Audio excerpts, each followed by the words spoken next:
Daniel. What?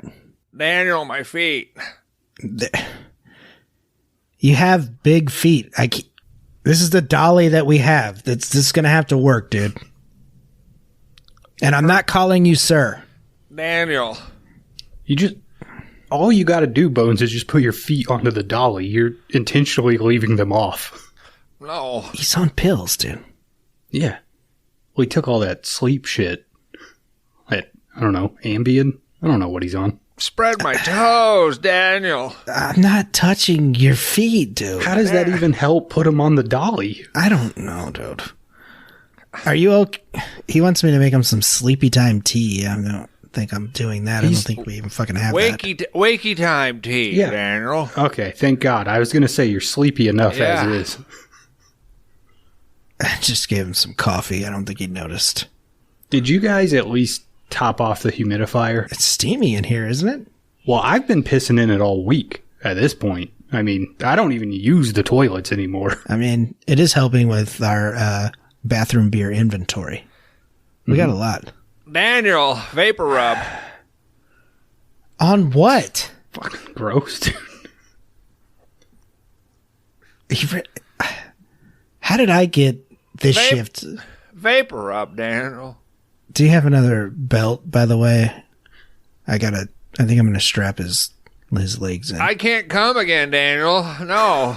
I don't know where that's coming from, but... Bones, just a quick cue. How does this even help the sleep thing? Now we're one man down from running this up. You just opened up a bottle of Ambien and said, well, look at me go. It's sleepy time. I had to do an all-night stream for charity. Stop giving money to charity. What's wrong with you? We are not paying them a fucking dime, dude. Exactly. 18-hour live stream. Me asleep. What the? Daniel. I think he needs to stop all of this. He says he's making a shit ton of money. We haven't seen nothing. He hasn't even fucking paid for pizza this week. You don't have any faith in crypto, Daniel. You're goddamn right I don't. What coin? It's like a Warhammer special edition. God damn it, dude. Did you buy that? No, that's useless. Useless coin. Doesn't Superman plays Warhammer, Daniel? You can only spend it in the Warhammer store. Dude, the only currency I'm into is Smash Pennies. You know Daniel, what is Warhammer? I think it's like a tabletop game, Dan. It's nonsense. Is that the pretend one? Can I be an elf? All we can buy with this shit is little figurines that aren't even painted. I know what you could do, Dan, and it's vapor rub my feet. I don't understand what any of being tired has to do with your feet. Did he fall asleep? No. God damn it. Damn it. Fuck. Circulation down there, Dan. I gotta... Well, you told me to strap you to a fucking dolly. I thought standing up would wake me up. You can walk. Can you push the dolly away from the piss humidifier, please? I'm about to push it out into the fucking street is what I'm going to do. Dan, go grab some bathroom beers. I'm gonna wheel this shit bag over right in front of the humidifier, and then we're gonna put on a movie. Hey, people are paying supposedly to watch sleep, so he's gonna fall asleep. We'll just put the camera on him. It's fine. Yeah, it's pretty fucking smart, actually. He's coming around, I think. Yeah, and you know what? If he doesn't like doing this, he can just step off of the dolly. He's not tied to it. I told you he can walk. He walked to get on the dolly. Yeah. You gotta try this, guys. It feels pretty fun. It's like there's like a danger if I lay back, you know. Okay. It'll be like a kick, like an inception kick. Can you just start breathing deeply? How many dreams deep can I go? Mm-hmm. Yeah, find out, dude. Hit that fucking inception level. Let's do that. Yeah, sleep. Let's do sleepy time. Tea. All right, All right, he can just do that shit. Dan, I'm gonna pop in this VHS tape. All right. Because this week on 5-Day Rentals, it's Hannibal.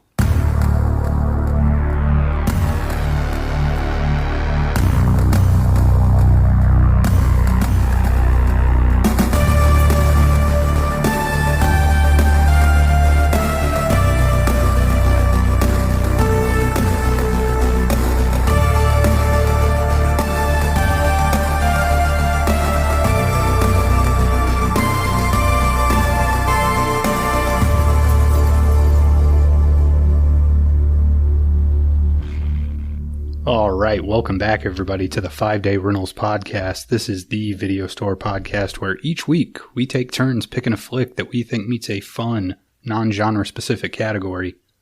This round's category is, courtesy of Laundry Dan, Cat and Mouse.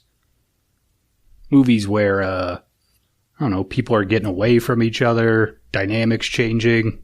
You get it. You fucking get it. Previously in this category, we watched Mute Witness. And this week's selection, courtesy of me, Kron Howard, is Hannibal from the year 2001, directed by Ridley Scott. But I'm not doing this thing alone. Joined as always by, what's something? Two guys that would definitely fuck up the joint FBI, ATF, DEA, DC police sting. It's Laundry Dan and Bones. What the fuck? I'm sheriff, dude. You guys, you know you wouldn't be cut out for that. You don't think I could raid, dude? I think you do what the DC guy did. You don't think I can show up 5 minutes after something major happened? Yeah, do that all the time. I'm actually offended by that. You think that I wouldn't follow orders? Now, Dan would fucking go rogue. I don't want to follow orders. Yeah. Old Bones over here. Yeah, I would assess that situation and I'd call. No way. That's fucking mean, dude. Bones is the guy I'm going to have to kill in 10 years because he's going after me because I went rogue. I think Dan would go so rogue that he would shoot Bones, the other cop, on the sting. Yeah, but it wouldn't kill me. I'm hard to kill. No. I just hit him. I'm internal affairs material, goddammit. I am a fucking tattletale. In terms of somebody's got to police the police, and that's Bones here. It'd be a 10-year sting where I shoot him at the beginning, we go through all this stuff, but in the end, he's like, the money's safe in a Swiss bank account, and we're fucking millionaires at the end of it. So you were dirty the whole time? Yeah. I like it. Let's do it. Fuck. Wait, I was dirty the whole time? Yeah. No. I can't live with that guilt. Dude, in the end, you always got to say fuck you to the man, dude. Come on. Nope. I might say fuck you to the man, but I'm not fucking the man inside. You're going to die with 3 kids and like a fucking ranch style house. Like, does this play into any of the id, ego, super ego talk that was going on in our Discord? Does this build that up anymore? Me and my morality and you and your fuck off. So, I mean, we could throw it in the script.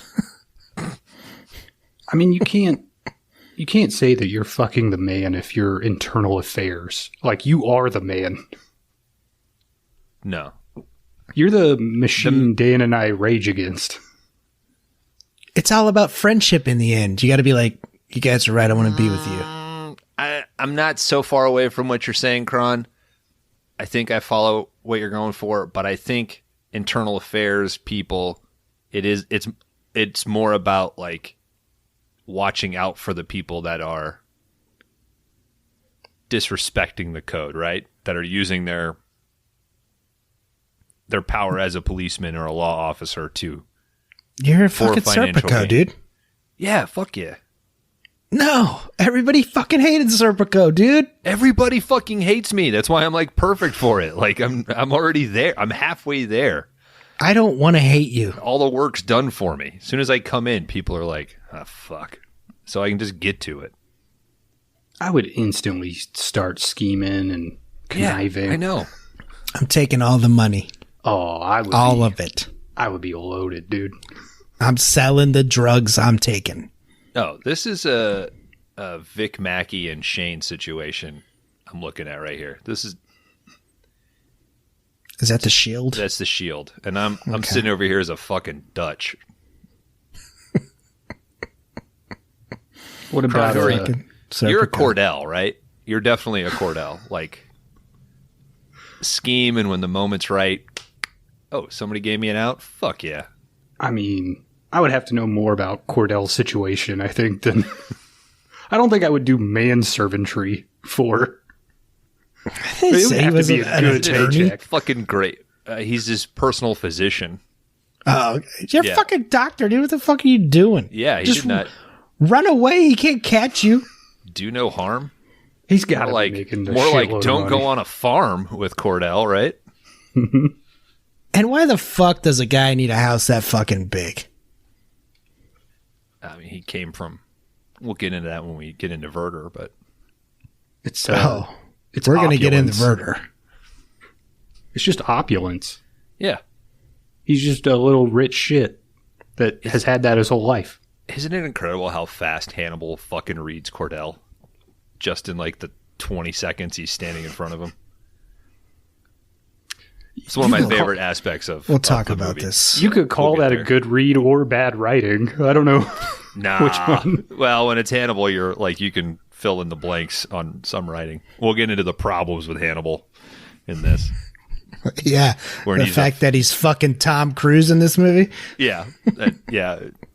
Oh, I would go I would go a step. He's like a super villain. He's like a fucking Marvel character almost. I mean, the villainy stuff I love. It's the cat and mouse sort of Maltese Falcon like chase things that seem just fucking awkward. It just seems so weird to see Hannibal Lecter on the street doing like evading a pickpocket and shit. Like that just I don't know. But they turn it around. I thought you meant when he's running around in just like a hoodie and jeans. That's the weirdest Hannibal look. Yeah. Oh, when he's got like the fucking mechanic on Saturday look when he's the open denim shirt and shit. Yep. Yeah. What a weird fucking movie. I'm so excited. Thank you. I mean, this is Hannibal. I think you guys have both seen this before. That's correct, right? Multiple times. Yeah. Yes. Is this where I have stopped with the series? I have never seen Red Dragon nor Hannibal Rising. Have you completed the 5 film canon? Yes. Damn. Bones? Yeah. I heard the last 2 are just like pure trash though. All right, I'm going to say this. I watched Red Dragon, I think last year. I don't think it's that terrible. It's not. I kind of believe I'll defend Edward Norton and say that it's a more true Will Graham than what is in Manhunter, I think. And don't get me wrong, I love Manhunter, but it's a more believable detective, maybe, I guess. Because Manhunter is, I love the overacting in that. You touched her with your hands, didn't you? You son of a bitch. Like, just shit like that, which is great. But I don't know. I kind of like Edward Norton's style, the way he played it in Red Dragon. I think he's less damaged. He's a little bit more focused, and I think that works with the fact that we saw him. Do you care if Red Dragon's ruined for you, Kron? No, I can't even imagine like any time having the desire to watch it. So okay. So in Manhunter, like Lecter is already in jail. Right, like he's already there, and we just get the 2 or 3 scenes with him or whatever. Yeah, it's pretty. I kind of went back and tried to watch Manhunter. I almost made it through, but yeah, it is crazy like how little Hannibal you get in that movie. Yeah. But Red Dragon opens with him being caught. It opens with the scene that's referenced in this. When Sterling's telling Ray Liotta about him killing rude people for the benefit, blah, blah, blah. Like he killed a guy in an orchestra because he was making the whole fucking thing sound worse. Like that's how Red Dragon opens. He's at the symphony. He hears like the guy fucking up, invites him to dinner, kills him, serves him. Then that night, Norton shows up and he's like, hey, I've been working with you. I got a question. And then in that moment, he pieces stuff together. That sort of rides through the movie a little bit more. He's a little bit more analytical, where Peterson's playing it like, I am so fucked up and I am on the edge and I'm probably way more fucked up than I'm letting on. And like, this is it. Like, I got to get, once this is done, I'm done. But Red Dragon isn't terrible because of the story is already so good. It's just sort of a paint by number. It's like, there's no style, where Manhunter is like, we're fucking cranking the style. You just got to catch up. Acting in Red Dragon is still amazing, and it just didn't need to be made. Do you know all the like Dino De Laurentiis backstory with this series? Yes, I do. Yeah, I was reading up on it a little bit, and it was pretty funny. It's like they made Manhunter, which wasn't a hit out of the gates, and then he had the rights, I guess, to like the character of Hannibal. Yes, him and his wife. And then they came along, like somebody came along and was like, we want to make Silence of the Lambs. And he was like, good fucking luck. That shit is going to bomb so hard. And he gave him like the character rights for free. And then as soon as like that was a huge success, he was just kind of like, if this dude writes any more books, I'm like buying them sight unseen. $10 million is what he paid Harris for the rights to Hannibal. And I think he's still listed as I don't know how involved he was, but he still has producer credits on Red Dragon and Hannibal Rising. Yeah, I'm sure he gets I'm sure he gets a check for. He's dead now, right? Everything related to Hannibal Lecter. Yeah. Arnold tells a funny anecdote about Dino in his documentary. I haven't watched it yet. Oh, okay. It's pretty good. I'll get around to it. Not much I didn't already know. You are our Arnold expert here. No debating that. I wouldn't say expert. I guess comparatively, yeah. But yeah, the three of us. Have you guys watched any of the television series, Hannibal? I have not, but I'd be willing to watch that before the next two movies, I guess. Oh, 100%. I would put that show above this movie, for sure. I think we got 4 or 5 episodes in, and I think a kid walked in at one point and had to pause it and just haven't went back yet. Yeah. It's good, though, from what we saw. It's crazy to think that thing was on network TV. It is. Yeah, that's why we had to pause it. Fucking insane. But yeah, it's pretty good. Well, guys, I think it's time to play. I don't know what happens in this movie. We're not playing. We're just locking in, right? Yeah. Thanks for reminding me, Kron. Florence, Italy's favorite game. Rate my Letterboxd. Insult the non-Italian, I think, is their favorite game. All right, let me get a grid here. So, listener, we are guessing. Bones and I are going head-to-head tonight and guessing Kron Howard's Rate My Letterboxd. Does anyone have a Letterboxd average? Letterboxd user rating at the time that Hannibal has appeared on 5-day rentals is sitting at a 3.2. 3.2. Dan, would you like to go first? Yeah. I think I am going to go for Kron Howard.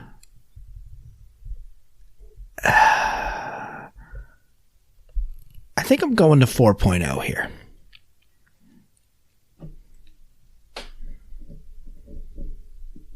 Dan, I'm gonna take that ride with you, buddy. I think I'm gonna go 4.0 as well. Now, listeners, that was for Kron Howard. Only. They'll figure it out. They got it. Guys, unless we've got any more pressing Hannibal thoughts up top, say we get into this plot. It's a meaty one. It's a long one. All right, guys, this is Hannibal from 2001, directed by Ridley Scott. You guys big Scott heads? Yeah. I like what the man's done. Yeah. I'm looking forward to what the man has recently done. Napoleon. House of Gucci? No.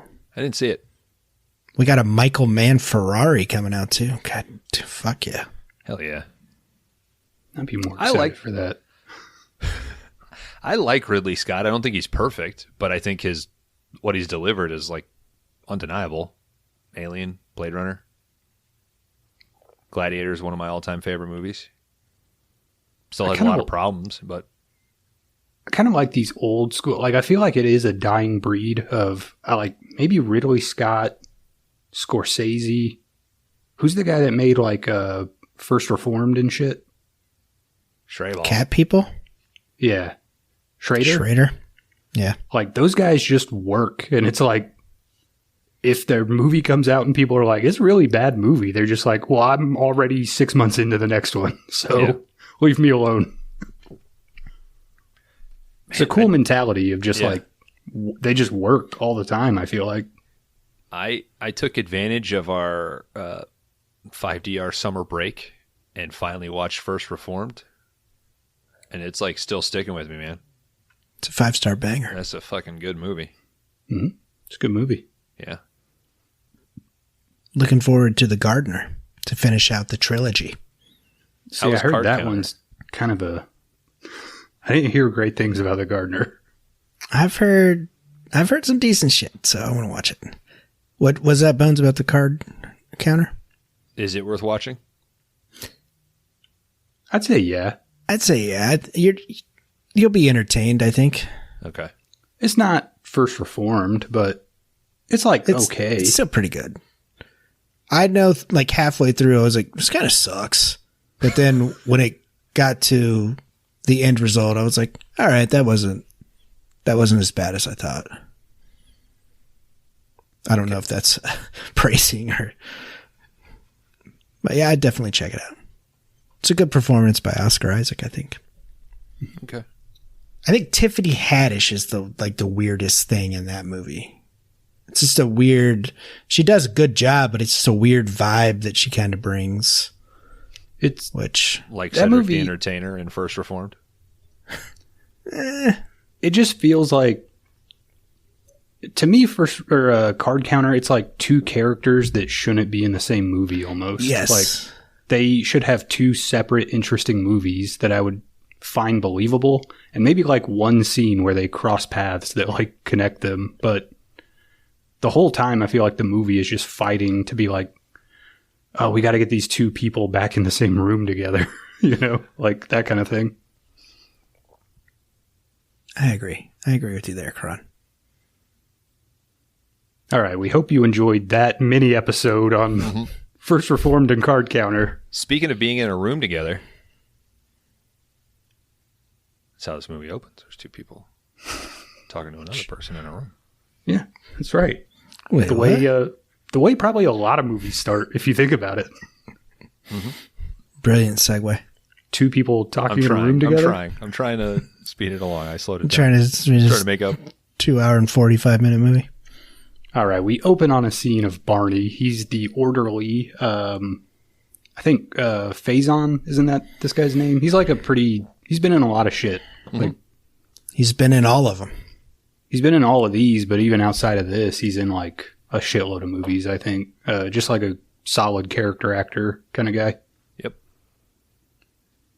Yep. He's discussing his interactions with Hannibal Lecter, with a mutilated man in a wheelchair. This guy's named Mason Verger. Mason really wants to know what Lecter saw in Starling in the first place. Barney's just kind of like, he thought that she was interesting. Like, Hannibal didn't like shitty, dumb people, and Starling wasn't that. It's kind of all it really is. Mm-hmm. Barney stands up with a box in his hands. He shows it to Mason. Mason's instantly like fucking salivating at what he sees. He asks him, how much do you want for it? Barney says $250,000. Verger's like, Cordell, write Barney a check for $250,000. I think he could have got more, because the camera pans down and we see he's holding in the box Hannibal's like classic half mask thing. Mm-hmm. I feel like that's the prize jewel of Hannibal memorabilia. I think so. I think he's trying not to fuck up the future stuff that he can potentially sell to him, Yeah, but to me, it's like, this is the last thing you sell to the guy. Like, you got to unload the fucking socks and pencils that he left behind. Oh, you either do all that shit first or you sell this for $10 million and then fuck off. Yeah. And who gives a shit? Yeah. Like, you string them along with a bunch of little things, and then you're like, oh, I got one more thing left. I think the artwork would go higher than the mask. That's what I was going to say. His fucking artwork would be dope as shit. Mind the drawings, please. So we see the mask, and then we get the opening credits for this movie, which is kind of like a weird surveillance footage. It's more Tony Scott than Ridley Scott, Yes. in a way.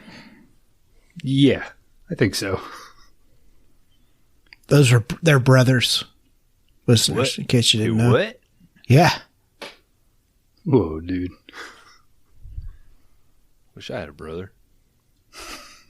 Me too. That's the only reason I don't make movies, because I don't have a brother.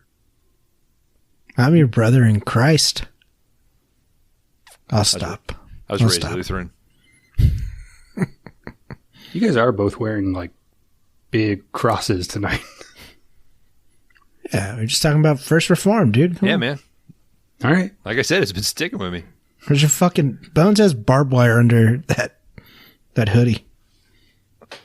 Shit. It's the only way I know how to pray. We cut over. We see Clarice Starling, who's now being played by Julianne Moore. So, what's her name? Didn't want to come back for this film. Jodie Foster. Conflicting reports, from what I understand. It's sometimes you read like she said, "No, I was too fucking scared," but then she wanted to come back because Anthony pushed her. I'm sorry, he goes by Tony. But also, I guess the book and the content she thought was maybe a little too. I think that was Demi's reason too. Like it was a little too forcefully explicit. Didn't really have like a theme to it. So, I don't know what you found, Dan. Another one was that her directorial debut, she got one of the actresses that she really wanted, and it was filming at the same time. So that's why she chose not to do it. Okay. But material wise, I could see that. She's particular. It's got to be tough too, just to be. I mean, because I don't know if people can like appreciate, like a horror movie being as big as Silence of the Lambs was. Like it fucking swept the Oscars and shit. I don't think like any critic or audience had like negative things to say about it. So I think it's kind of like once you've already hit that level, like, do you really dip your toe back in the water and try it again, you know? Yeah. This is 10 years after Silence of the Lambs. And I think it seems clearly like fan service from Thomas Harris, the author here.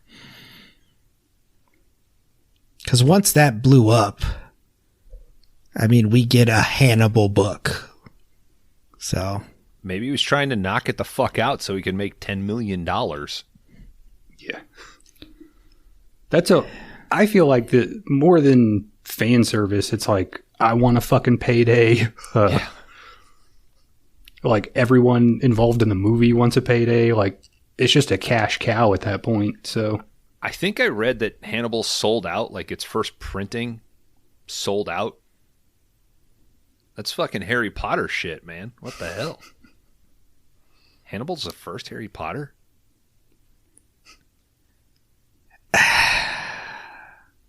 I mean, you're never going to be able to eclipse what Lambs is. Right? Never. Not in this franchise. No, that's a hard... Yeah. I remember Lambs, watching that when it came out as a child. Probably shouldn't have watched it. But in my head, I was like, that was like a good ass like movie. That was a really good movie. That was like one of the first times I was like, oh shit, like this is a completely good movie. And every time I watch it, it just gets better. Yeah. And guess what?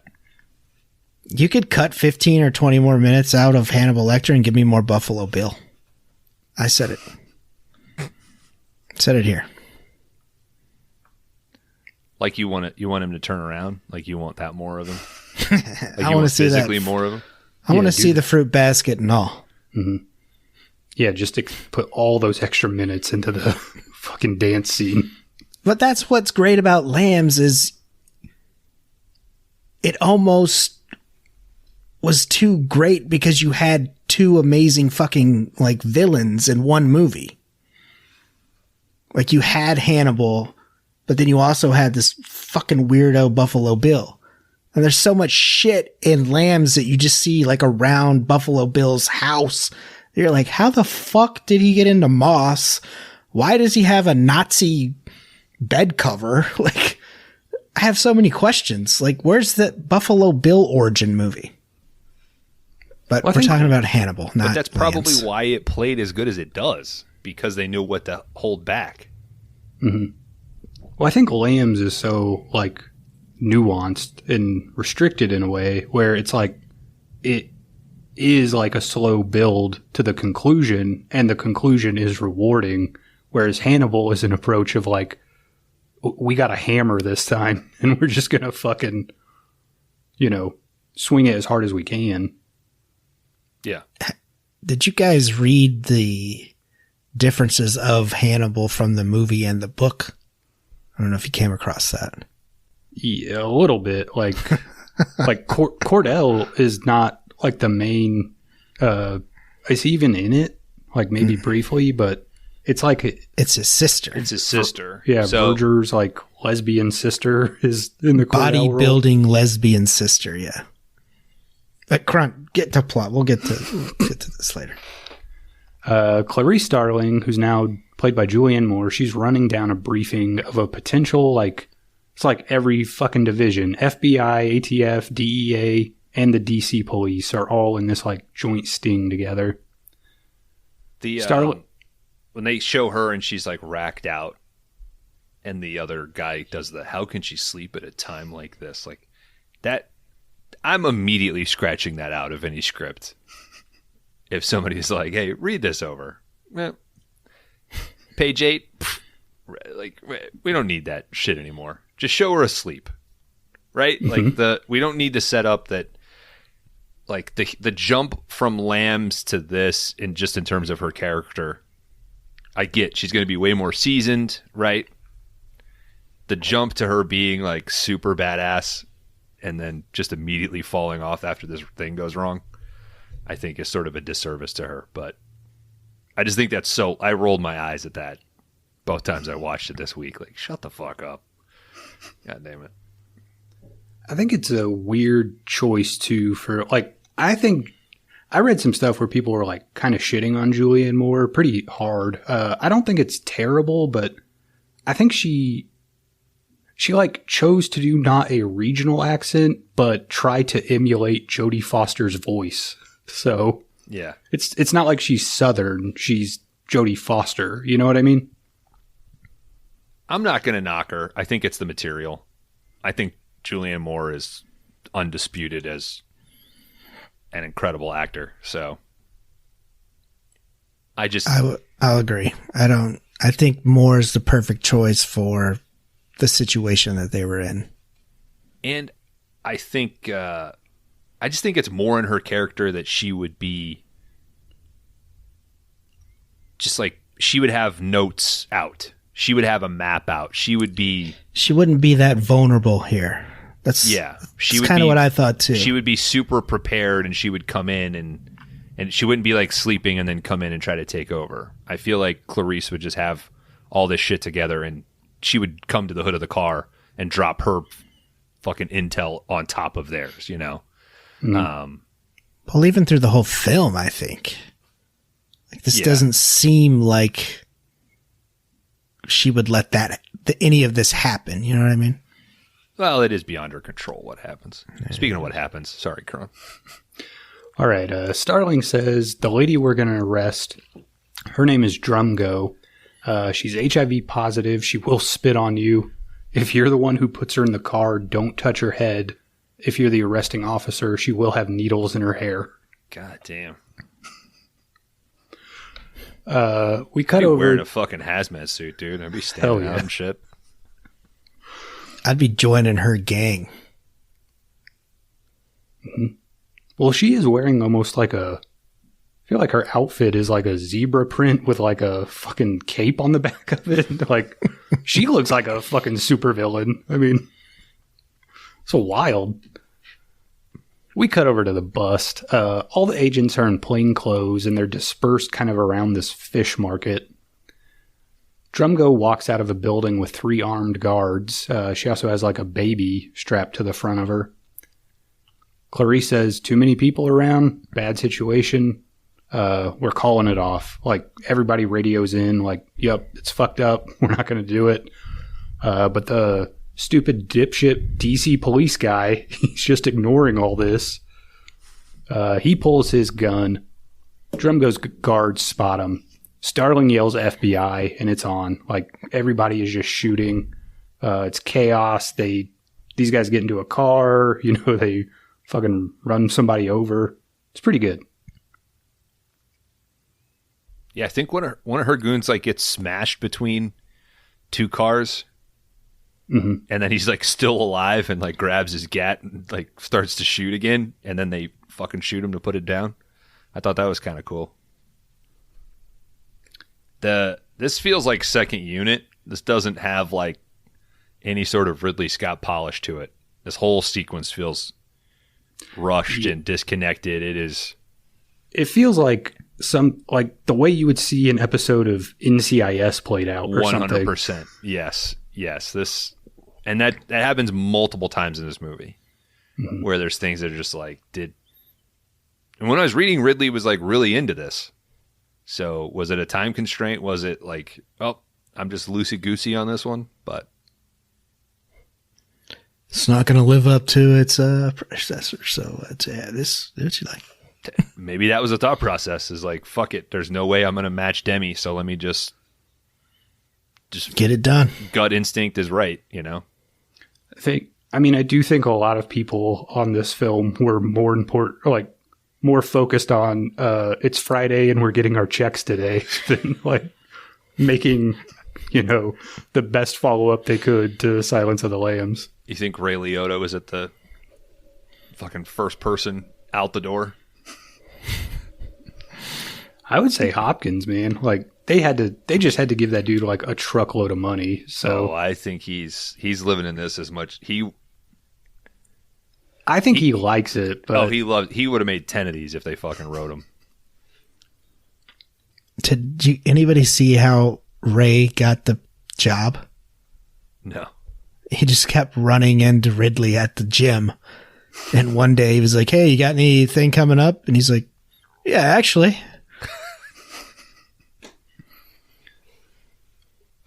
All right, so this dipshit DC police guy, he gets shot eventually. Drumgo gets out of her car.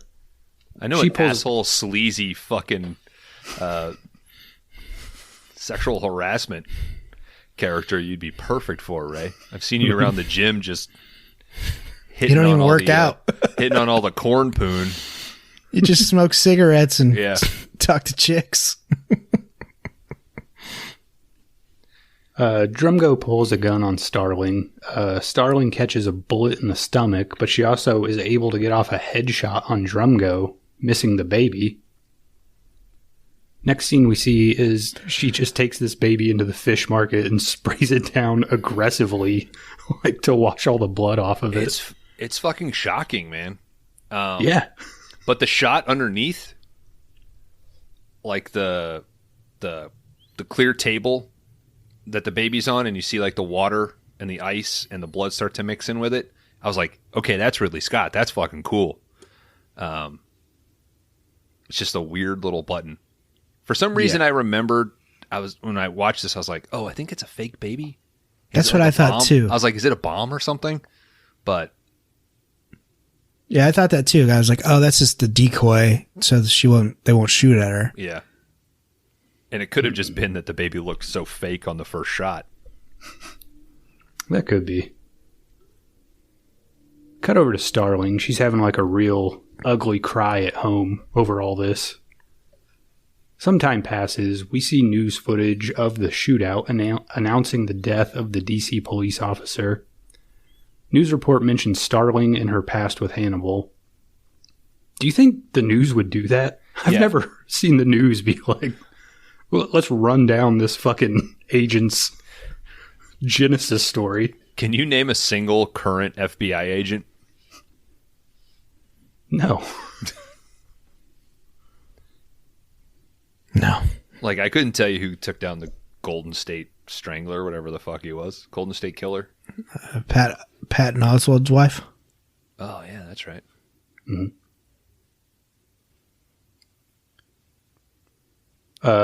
Let's see. We cut over to Mason. He's watching all this shit. He calls in Cordell. He wants to speak to someone in the Justice Department.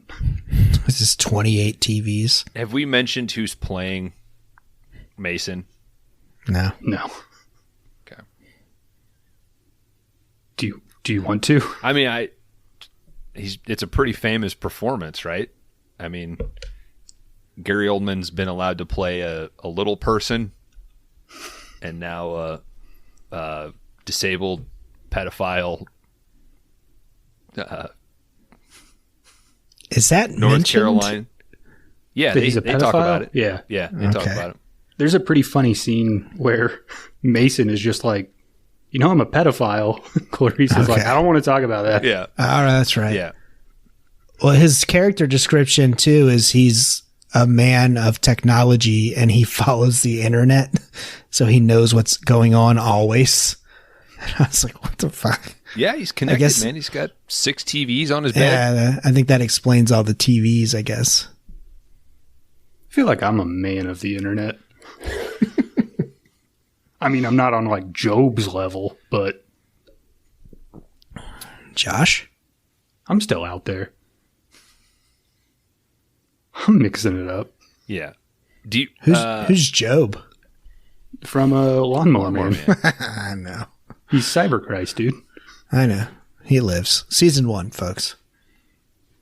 Do you like the performance, Dan? Of Gary Oldman? Yeah.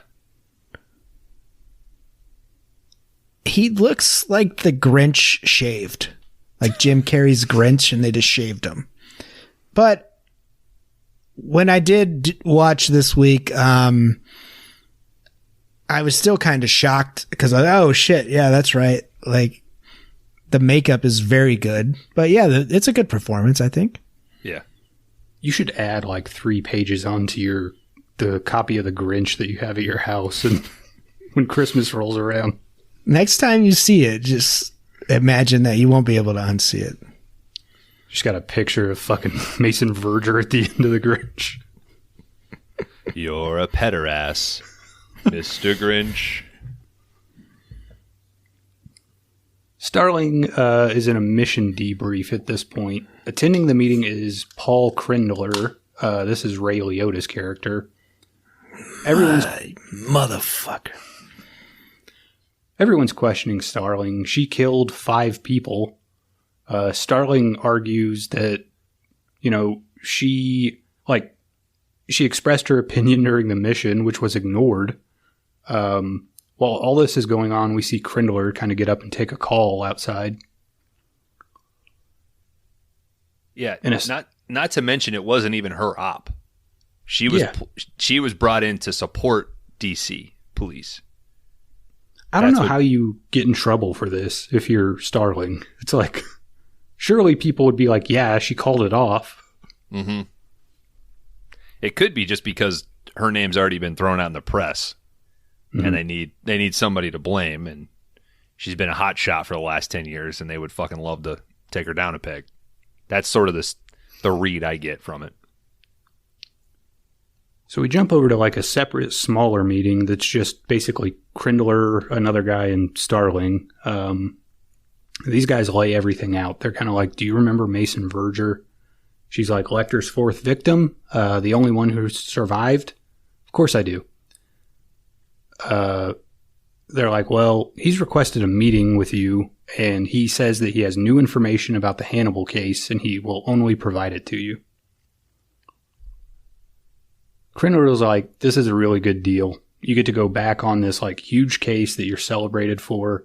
I'll divert all the negative media attention you're getting from the Drumgo case. So Starling kind of has to like reluctantly accept this. She's, back against the wall. Yeah. Can't really do anything. She arrives at Mason Verger's opulent mansion. Cordell kind of leads her in. I think this was all shot at like the Biltmore. Yeah. I had a blast watching this and going through that and like connecting. Did you do the tour out there? I did. Yeah. Do they talk about Hannibal? So after we went to the Biltmore that night in our hotel room, I don't know so I think in season 1 I talked about this like when I got back that week we recorded, because I remember riffing with you guys about the shitty little gym that they had down there. Like that just fucking blew my mind. And that there were no bathrooms inside for visitors. Mm-hmm. Like it's got 120 bathrooms and you can't hook that shit up for people to use when they pay $20 to tour the thing. Anyway, but as we were leaving, Sam was like, I wonder if they've shot movies here. And I was like, surely they have. And I looked up a bunch of different movies, and this popped up in there on the list. And I will say we had talked about it, and the Cordell joke has always been there. That really seeded Hannibal in my mind. Like, oh shit, we got to do Hannibal for the show. It'll be great. Last of the Mohicans, I think, shot on the property as well. It was kind of cool. I even made Sam come over in the scene you're about to talk about when Starling shows up to the house. Like I paused it there and I was like, just watch this. It's not creepy yet. Just see if you recognize this place. And immediately she was like, ooh. So, and then I made her watch right up until you saw Gary Oldman's face. And then I was like, he's going to look gross. You should probably leave. But I think Francis watched like 20 minutes of this and was like, just disgusted by Mason Verger's appearance.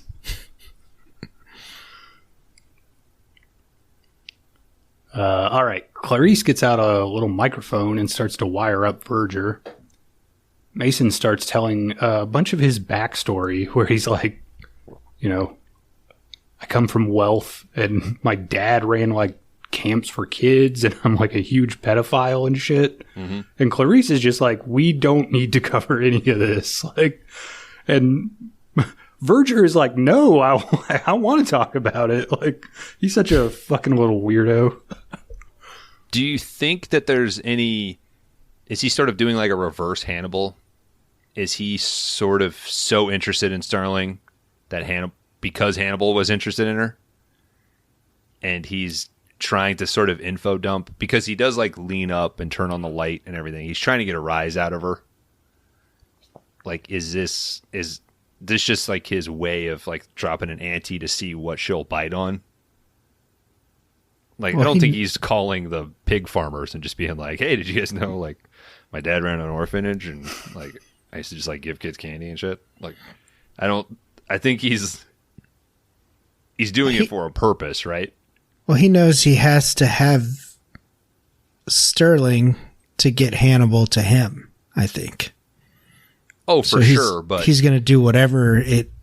So maybe he thought the pedo thing she'd be like, well, I got to take this dude down or something. You know what I mean?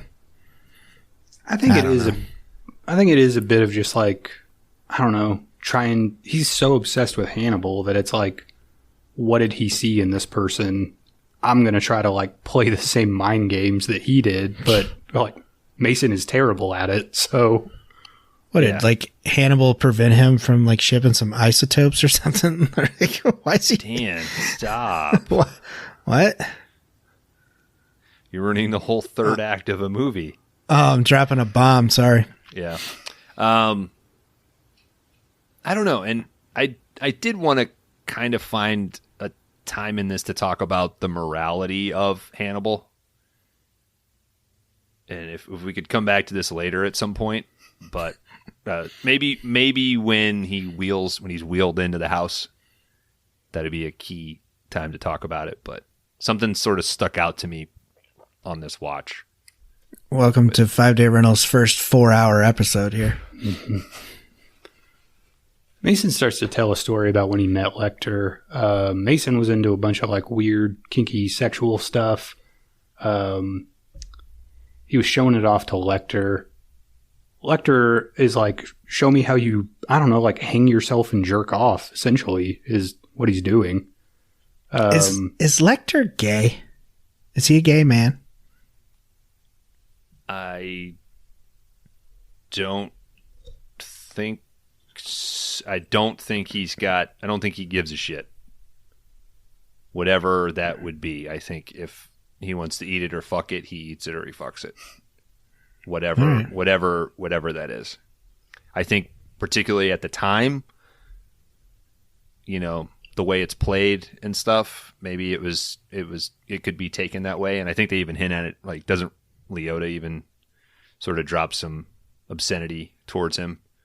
Well, he might have just been playing to it to do what he wanted to do to this guy. I think so. And I think that goes into the morality thing. Like, I think he was trying to make the guy pay for being a fucking pederast. Like, I think he was, right? Like, yeah, because he didn't eat him or kill him. He was like, you're fucking below me. You fuck your own shit up. Yeah. And so, I don't know. We're in that time now where, and you see these memes. I'm just going to talk about it now. Sorry, Kron. There's all these memes of like characters that are misunderstood, right? Or that are praised for the wrong reason. Like your Don Drapers and your Walter Whites, right? Because we're at this point in, unfortunately, like fragile male, like particularly like white male, right? Like, we are fragile, like shit's falling down around us, and instead of like sort of embracing and letting everything rise up, we gotta like, how do we fucking stay up? And I like the guy who's right, sort of powerful and an asshole and gets away with it. He's a guy to root for. An anti-hero. Yeah. The Joker. I don't know. Joker's a great example. To me, an anti-hero is more of like fucking the man with no name. Right? He's a better person than Don Draper on paper, right? Like, that's like the extent of where I would go. Walter White may be a little bit better. But I think there's an interesting thing with him. Go ahead. I think at the same time, though, like, I think it is just fun to watch like scumbag people, though. Like, those characters they're not uninteresting. Like, Don Draper's super interesting. He's just, I don't know. I guess if people are like, I want to be like him, that to me is weird, because it's like, well, the dude continually like fucks up his life all the time. I mean, yeah. I think it's like the worship of those characters self-centeredness is like misguided, but yes, it's like they are interesting people, and 100% as you, and that's the rule. You can be shitty, but as long as you're interesting, we'll follow you, right? Mm-hmm. The problem is like when you sort of think like, oh, that's me, or I identify with them for the wrong reasons. Hannibal is the one, and particularly in the show, where it is like, I don't know, like we have this whole culture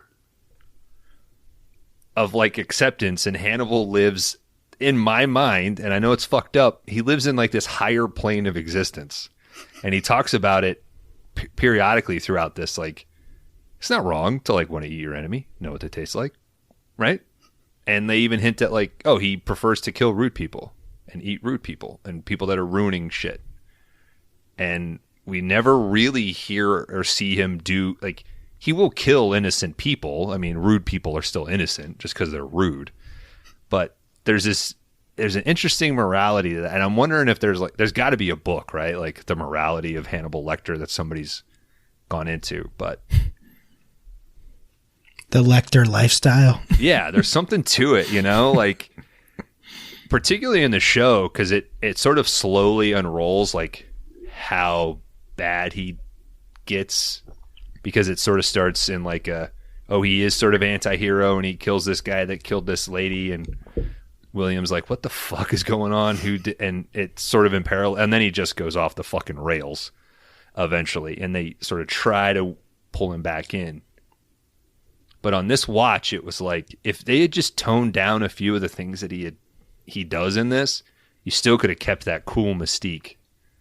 Mm. And I'd almost forgive somebody that was like, you know what? Like, he's at a higher plane of existence. Like, he's cooler than Don Draper. Like, I'd rather be Lecter than Don Draper.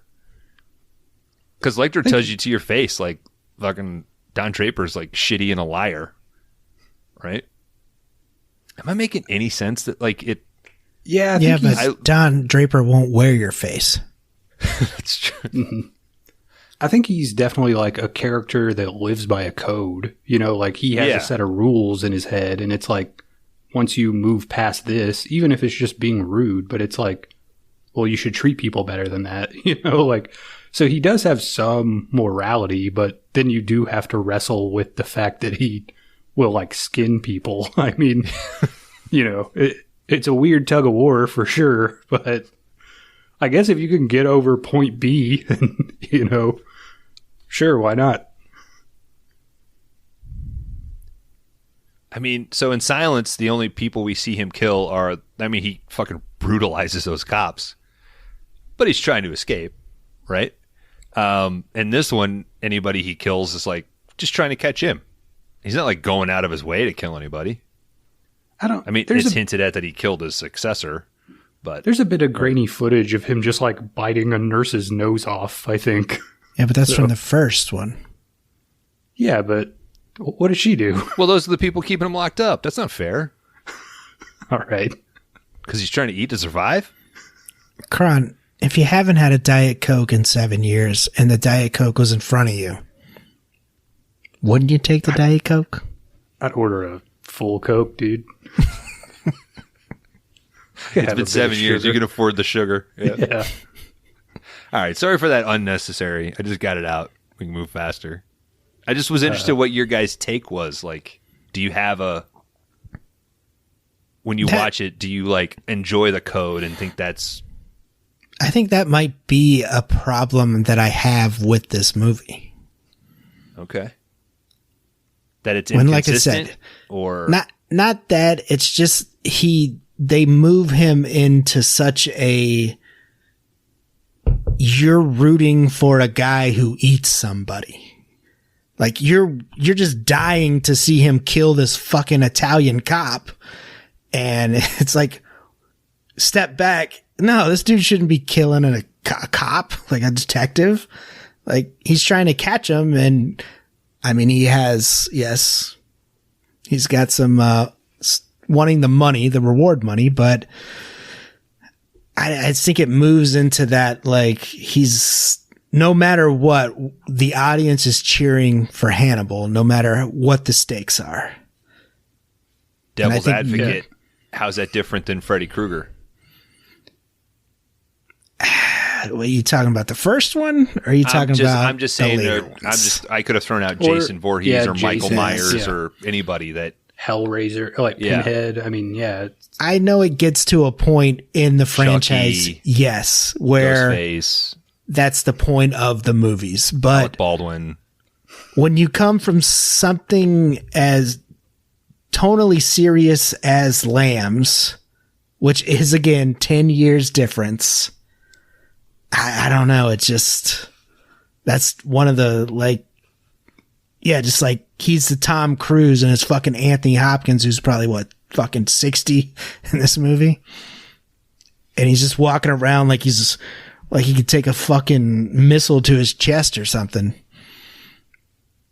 I think I don't know. It's just, I guess I would have the opposite take. I think it's easier to stomach it in this movie because it is like so big and goofy in a way. Like they are kind of trying to push him into the mold of Freddy Krueger or something, where it's like, this guy can do anything. Like he's not like you or me, you know? And it gets like so big and out of hand in Hannibal that it's like, well, now we're like kind of in goofy territory, you know? It's like, it's easier to root for that character than I think he is in like Silence of the Lambs. I mean, where he's like truly scary.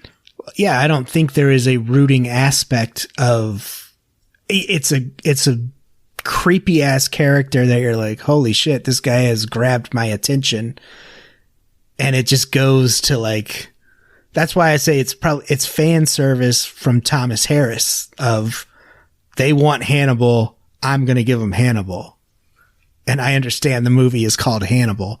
And like I said, we're talking about Hannibal, not Silence of the Lambs. So, I mean, that's just that switch, which I get.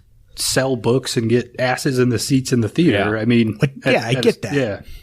But it's just that this movie's sweeping the Oscars. It's, you know what I mean? It's just that it's like a total 360 of, and like I said, it might have been Scott who was like, well, I'm never going to fucking live up to what this was. So let's have some fucking fun.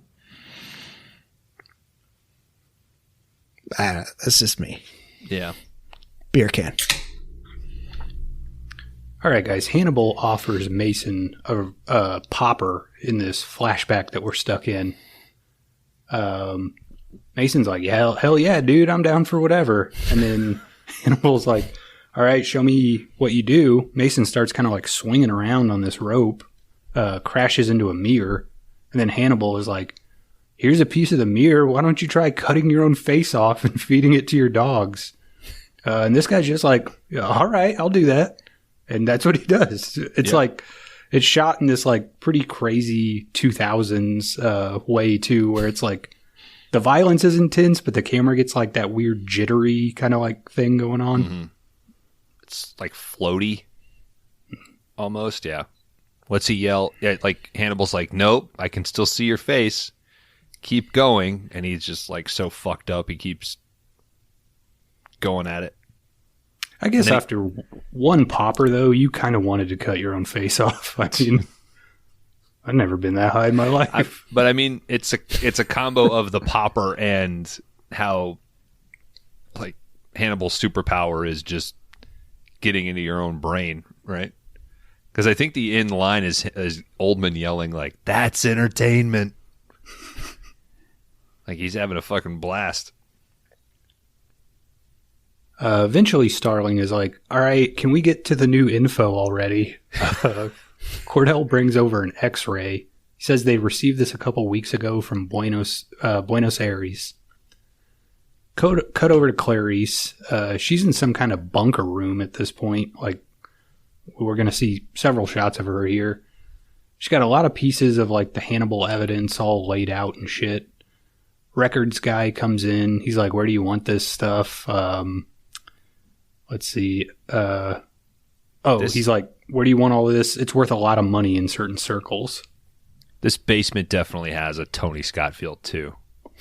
Like I imagine, like just fucking truck shots of people rushing through there, like the aesthetic of the cages everywhere. And if you had a choice between Tony or Ridley, who are you going with? God damn it. I mean, Ridley made Alien and Gladiator. Tony made Top Gun and Man on Fire. So I think Ridley just slightly edges out. I'd go Ridley. Ridley made Prometheus, yeah? So you take Tony? No. Walter Hill, responsible for Ridley Scott. Ridley, in my head, is still an epic filmmaker. Even the smaller things that he's done, like this and A Good Year, which seem just like he's just knocking them out and they're quick little stories. But his vibe to me, when I see his name, I imagine scope, right? And Tony, I connect with kineticism. It's going to be fast. It's going to be cool. Stylish. Yeah. You referenced A Good Year, a movie I never thought would ever come up on this podcast. I like A Good Year, man. It's a good movie. That is like a enjoyable It's a good throw date it on movie. Oh, fuck. That's where I was going. Yeah. Just you and your wife underneath a blanket talking about maybe that vacation you'll never take. Yep. Good shit. You ever seen it, Kron? Never seen it. Oh, throw it on. Francis will love it. Okay. Clarice pops in a tape. She sees Lecter viciously attacking a nurse. He bites her face up real good. Clarice goes over to see Barney. This is the orderly from the start of the movie. She's like, hey, what happened, whenever you turned over Lecter to the Tennessee police? None of them made it past 3 days. Barney's like, they weren't civil people. He also says, you made it 6 years with him. It wasn't. She's like, I don't think it was just being civil. He's like, it totally was. Like, that's it. Clarice asks what happens to all the stuff, once he leaves the facility. Barney says all of it got destroyed. She's like, I just learned that one of Lecter's signed copies of The Joy of Cooking sold for $16,000. Barney's like, yeah, that was probably a fake or something. She's like, well, there was a letter of authenticity. It was signed by the same person who hired you. The only problem is at the bottom of the form, they signed Barney. Fucking got his ass, dude. Got him. I don't blame him. Hey, he's just fucking making enough to move to Bora Bora or something. I mean, now, guys, what's he doing with this pigeon? So when Clarice sees him, he's trying to cross the street and he sees a dead pigeon and he picks it up. He brings it home and leaves it on his doorstep. Is he allowing the other pigeons to come and mourn because it wouldn't have been safe for them in the street? I guess so. Okay. At some point, doesn't he shoo him away? And he's like, that's enough. Like, yeah, I think he says, like, you've grieved enough. Move on. Okay. I thought that was an interesting character choice, right? Like, it goes to reinforce that he's not a bad guy. Well, what if he's actually Ghost Dog? I mean, he's willing to steal and sell memorabilia, but yeah, I don't know. I mean, the guy hosts pigeon funerals. He's not all bad. One redeeming quality he has. I mean, the guy survived being an orderly around Hannibal Lecter. Maybe he's like, I fucking earned this. I think right? I think maybe part of it too is with this next part. We cut over to Clarice. She's listening to one of Lecter's tapes. Lecter is describing her as a pigeon. He goes on this whole thing about, like, they have a trait to dive down to the ground, which is called rolling. You can't breed two deep rolling pigeons because their offspring will just go so far down they hit the ground. He goes on to say that Clarice is clearly a deep roller. Let's hope one of her parents was not. So maybe it has something to do with that. Huh. Tying this whole pigeon motif together. It's like parallel things, like in a story. Mm-hmm. Like how you can convey like one thing with another. Was this Rutger Hauer's house? It's like fucking weird. Rutger Hauer's house? Rutger? In What about Split him? Second? Didn't he have a shit ton of pigeons in there? Yeah, he had pigeons because, yeah. And then also fucking Bowie's Rooftop in The Hunger. All right, guys, we cut over to Florence, Italy. Local cop walks into a meeting of, I don't know, like scholars or librarians. They're picking someone to replace a recently deceased librarian. This cop, his name is Pazzi, I don't know, walks up and we see he's talking to Hannibal Lecter. But he's like, hey, Dr. Fell, I have some questions. Did that guy who died, like, have you found a note? Have you found anything I can use? Lecter's like, no. Pazzi starts to leave, but Lecter's like, you've been reassigned. You were on a much higher profile case than this. Like, they clearly kicked you down a peg. Like, he's just, like, jabbing at this guy, basically. He can't help it. Mm-hmm. This might be a reference to the Monster of Florence killer that might have been going on at that time. Who's like a Lover's Lane killer, almost like a Zodiac of Florence, Italy. Because they mention it a few times. I think he was one of the detectives working on the monster case or whatever. Oh, okay. So that might be what that's. I haven't did the research on that yet, though. They were all crimes of passion. They were all his lovers. He was a Florence killer who just killed teenagers getting it on in Lover Lane spots. All right, we cut back to Starling. She's back in the bunker. She receives a letter from Guinness World Records that is congratulating her on being the female officer who has shot and killed the most people in the line of duty. Yeah! That's the kind of stuff in this movie where it's like, why do what are we need doing? This? That made the cut? Mm-hmm. I think it goes to, Dan, what you were talking about earlier. Like, the fan service aspect of it is Harris just going like, you guys want Hannibal? You want Hannibal out on the loose? Like, I'm just going to amp it up. Right? Like, I'm like, is he making you eat your own shit for wanting that? You know? Like,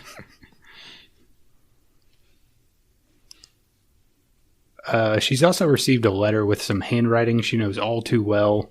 She tells the other guy, like, hey, you got to give me a minute. Like, clear the fucking room. She reads the note. In it, Lecter turned on right now. Lecter is like, hey, I've been enjoying seeing your recent fall from grace. Like, this whole note is like, you suck at your job. You're the worst cop ever. You guys are going to get a letter this week from me. It's kind of the same thing. nobody fucking negs like Lecter, dude. Well, you better put that little drawing at the bottom of Yeah. it. Better give me big titties. Mm-hmm. You're going to need 2 Post-its to cover that up. Lecter goes on to say, like, hey, do you think your dad would be disappointed with you? You're a failure. You're trailer park white trash. Then he's like, oh, I also see I'm off the FBI's 10 most wanted, or I'm back on it, the FBI's 10 most wanted list. Dude, I looked up the other names on that list. Like, I paused it and then Wikipedia'd the FBI's 10 most wanted lists of like 2001. And I was so fucking stoned I can't remember any of them. But I think one of them was, I don't think it was the DC sniper, but one of the guys was the guy that was sniping in the late 90s, early 2000s. And I feel like there was like a Waco guy in there as well. Kron? But maybe I'll look that up at the break and bring it up. But those, like, they were all, aside from Hannibal, they were like legit the real top 10 most wanted. Well, one of the guys was Osama bin Laden. Is this when you learned about September 11th, Bones? Yeah. Oh, shit, dude. You've had a depressing That's week. why I took another edible. I was like, this happened? This is a fucking movie. That's why I gotta take my shoes off now?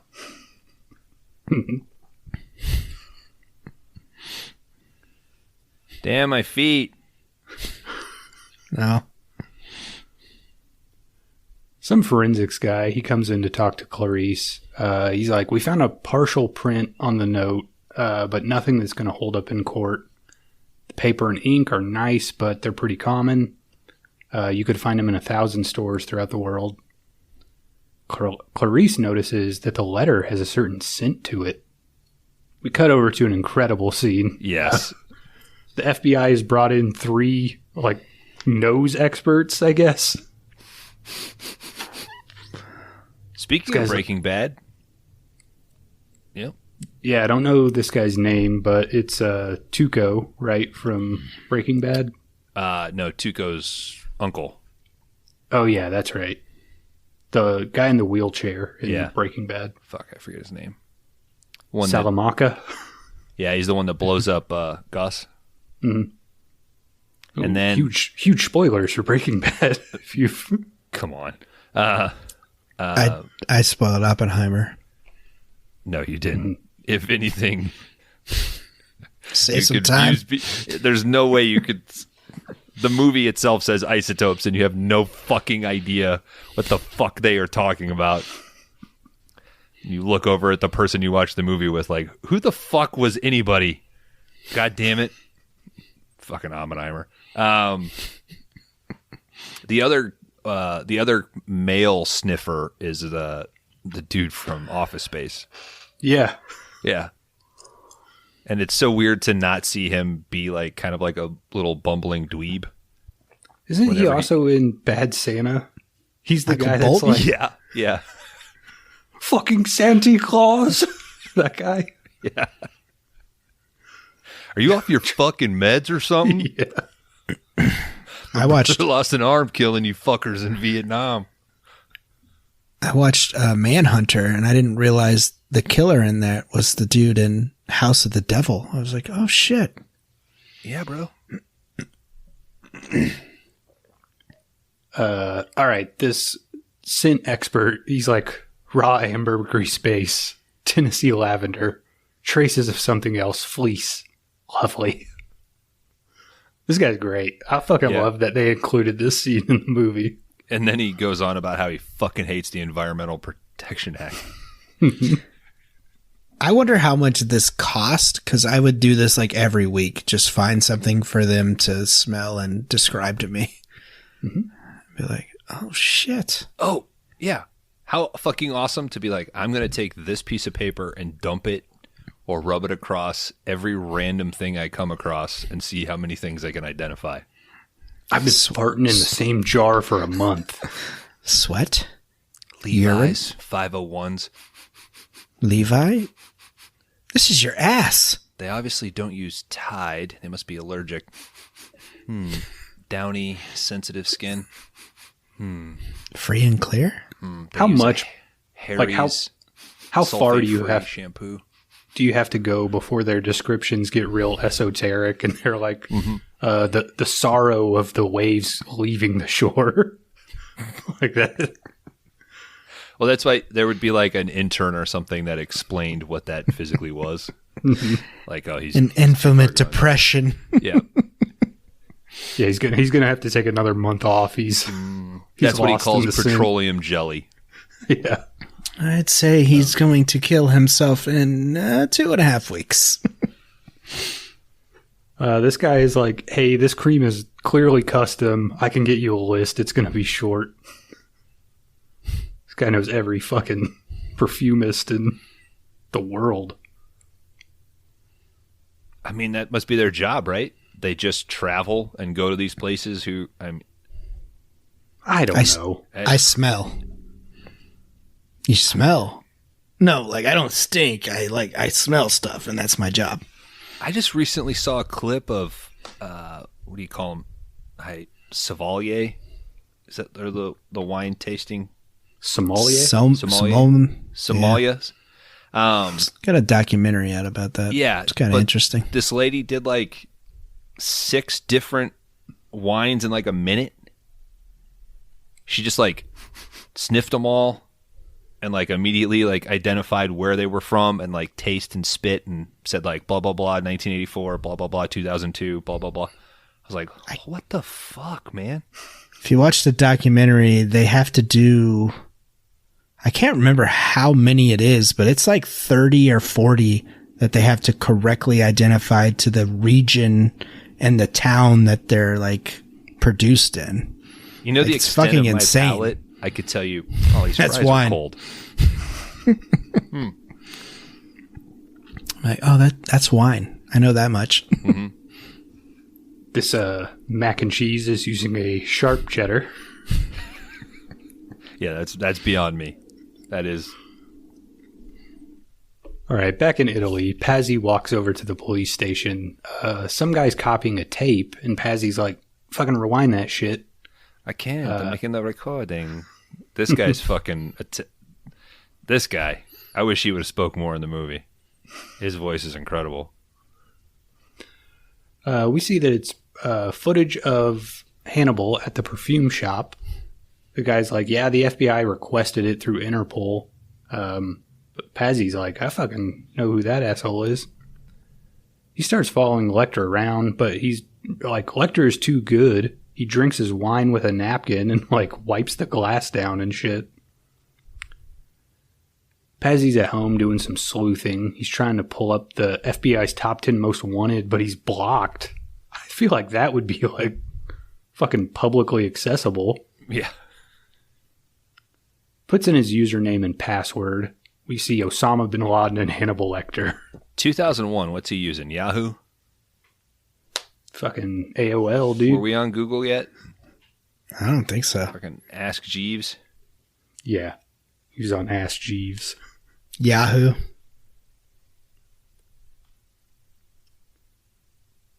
Let's see. Pazzi's hot-ass wife comes in, and she's like, take me to the opera. Do you have tickets? I don't want to sit in the back row. Pazzi's like, don't worry, I'll take care of the opera tickets, but he's still doing his sleuthing. He comes across a page where he finds there's a $3 million reward for Hannibal Lecter. I would be remiss if I did not point out that this actor has a Bond connection. He plays Mathis in the Daniel Craig Bonds. And he also sort of plays a very similar role to this in Man on Fire. He plays so like... he's worked with both Scott brothers. Yeah. Nice.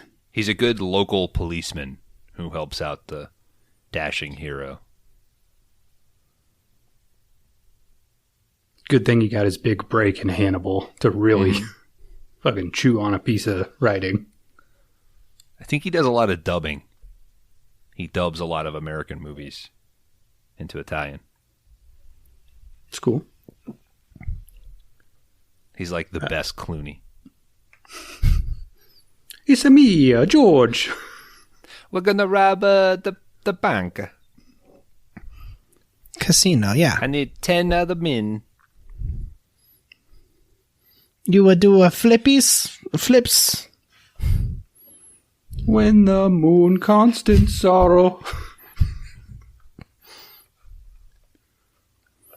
All right, we see rubbed in petroleum jelly. We see Crinler down in Starling's bunker. He's checking out some stuff. He sees Hannibal's drawing, and he's like, I gotta see how this guy draws a pair of knockers. Puts his glasses on and shit. He is stoked. I haven't seen tits in 5 minutes, man. Fuck yeah. So horny as hell. He lifts up the Post-it and kind of giggles to himself. Starling, like, pulls out her headphones, which just starts blaring Hannibal, like, throughout the basement. Crinler gets all freaked out. Starling says, do you know why Lecter eats people? Just people that have wronged him, sometimes for a public service. He killed a flutist and served his entrails to the board to improve the Baltimore Symphony. Doesn't he feed that guy to multiple people? It's like a dinner party, I think, in Red Dragon. Yeah. Okay. Crinor says, I always thought Hannibal was gay, all this artsy-fartsy stuff. Starling is like, why would you even say that? You're a moron, basically. Because she's in love with him. Who? With Lecter? Yes. I think it's not in love. I think it's a different... We'll like get an there. obsession. Yeah. We'll get there. Let's see. Starling calls back to Italy. She's like, where's the tape? The guy, his name is Benetti. He says, I sent it to you. You should have it by now. Starling's like, well, I never got it. Send another one. Oh, no. I put it in a tube. Mamma mia. It must have got stepped on by a Goomba. Pazzi goes over to a payphone. He calls a number, but it's like disconnected. This a time I pick up a thing and then make me into a raccoon. And I wagga my tail. Was it fucking French? Fucking turn into Monty Python French voice. Never mind. I give up. Sorry, Kron. Hour 20. Let's see. Phone starts ringing as soon as he hangs it up. Pazzi is just like, essentially like... Fucking Mario joke. Yeah. All right. He sent it in a tube. Okay. The Goomba stepped on it, and then he was gonna power up and fly it to her. It is fucking fireballs. I'm gonna ride this a bullet. It has a smile, but is not good. It's a big meanie. On the phone call, Pazzi is essentially just like, I want the money. And the guy is like, okay, call this number in Geneva then. Like, they'll, get you all set up. It is a cool sequence. They basically say, we highly recommend that you consult a lawyer. Here's a number for the lawyer. You call this and you get a voicemail. You get it is a cool, the infrastructure that they've obviously set up that Mason's been able to put together is kind of impressive. Mm-hmm. Pazzi goes to see Hannibal again. Hannibal starts grilling him about his family. He's like, Pazzi is a unique name. You're from a long line of traitors and shit. He's like, your relative was thrown naked from a window to hang. Hannibal goes and puts on some gloves. This is kind of a cool little scene. You think he's maybe going to kill this guy right here. But it's a total fake out. He just helps Pazzi carry the former librarian's luggage, out of the building. Pazzi's obsessed now. He's got to make this thing work. Goes out and buys a silver bracelet. He sees a talented pickpocket, and he lays it all out. I'm going to arrest you, or you got to help me catch this other guy. You go to, grab his wallet. He'll grab your wrist, and he'll leave a thumbprint. Cut over to this plan. Hannibal's walking down the street. Pickpocket's following him. Pazzi is behind both of them.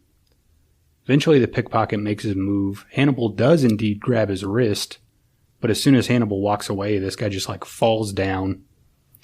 Pazzi runs over. Pickpocket's tried to grab my balls, but he missed.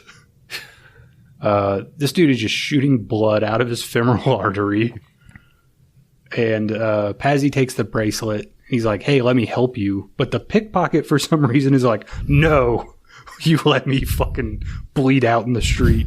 No, fucking die in honor. Pazzi's holding his hand off of him holding the wound. He's trying to get him to bleed out faster. Oh. Yeah. I thought he was like, here, I'll help you. And the guy was just like, no. Oh, yeah, he says that to grab his wrist, and then he takes his hand off, off the wound. And the guy's like, no, don't. And then that's when they show he's just allowing it to bleed even more. Mm-hmm. Yeah. All right. I feel confident in that take. Yeah. It's a little confusing, I'd say. Yeah. This movie does that a lot. Mm-hmm. Pazzi sends the print through to Mason. 16-point match. Mason instantly rings up some Italian guys on a pig farm, and he's like, is all this shit ready? And they're like, hell yeah, listen to this. You know that new sound you've been looking for? Mm-hmm.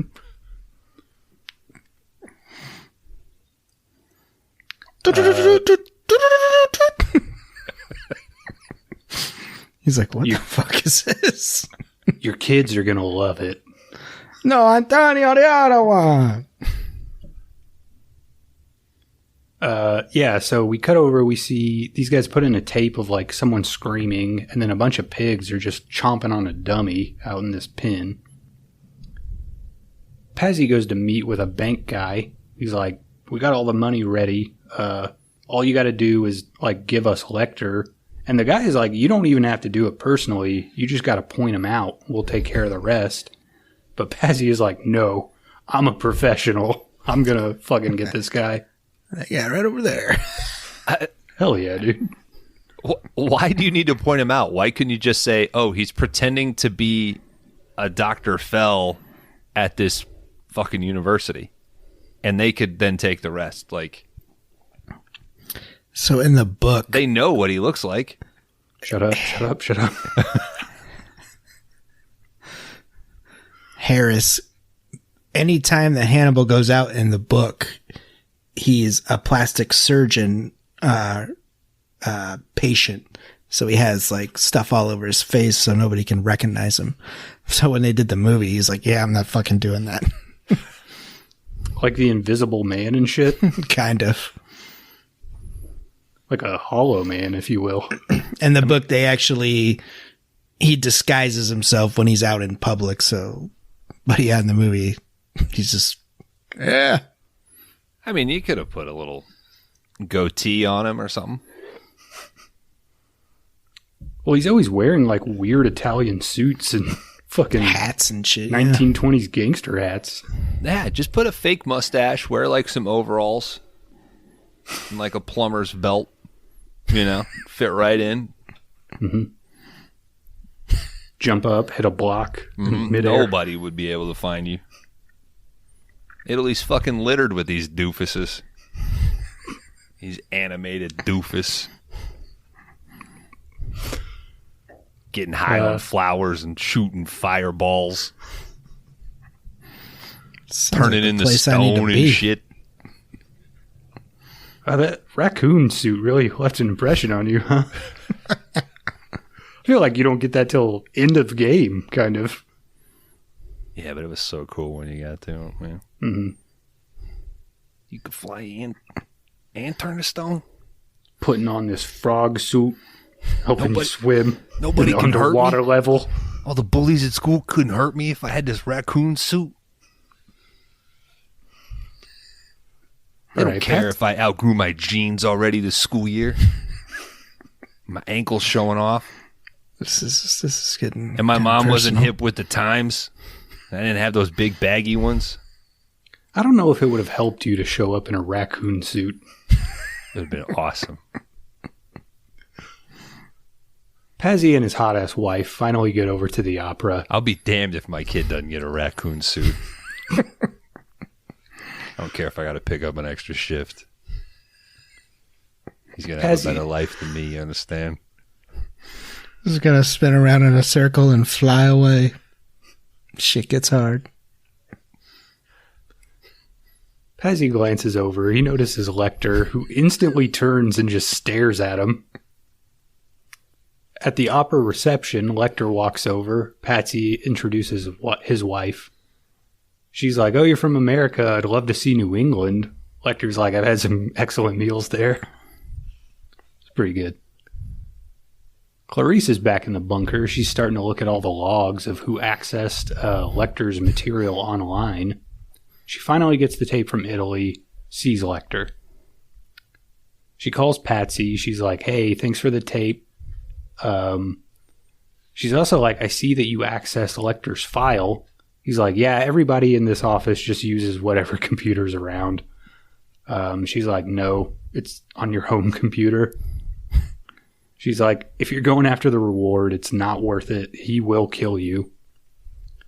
Pazzi ignores this. The plan is in place. He calls up the pigmen. They're ready to go. They're outside the building.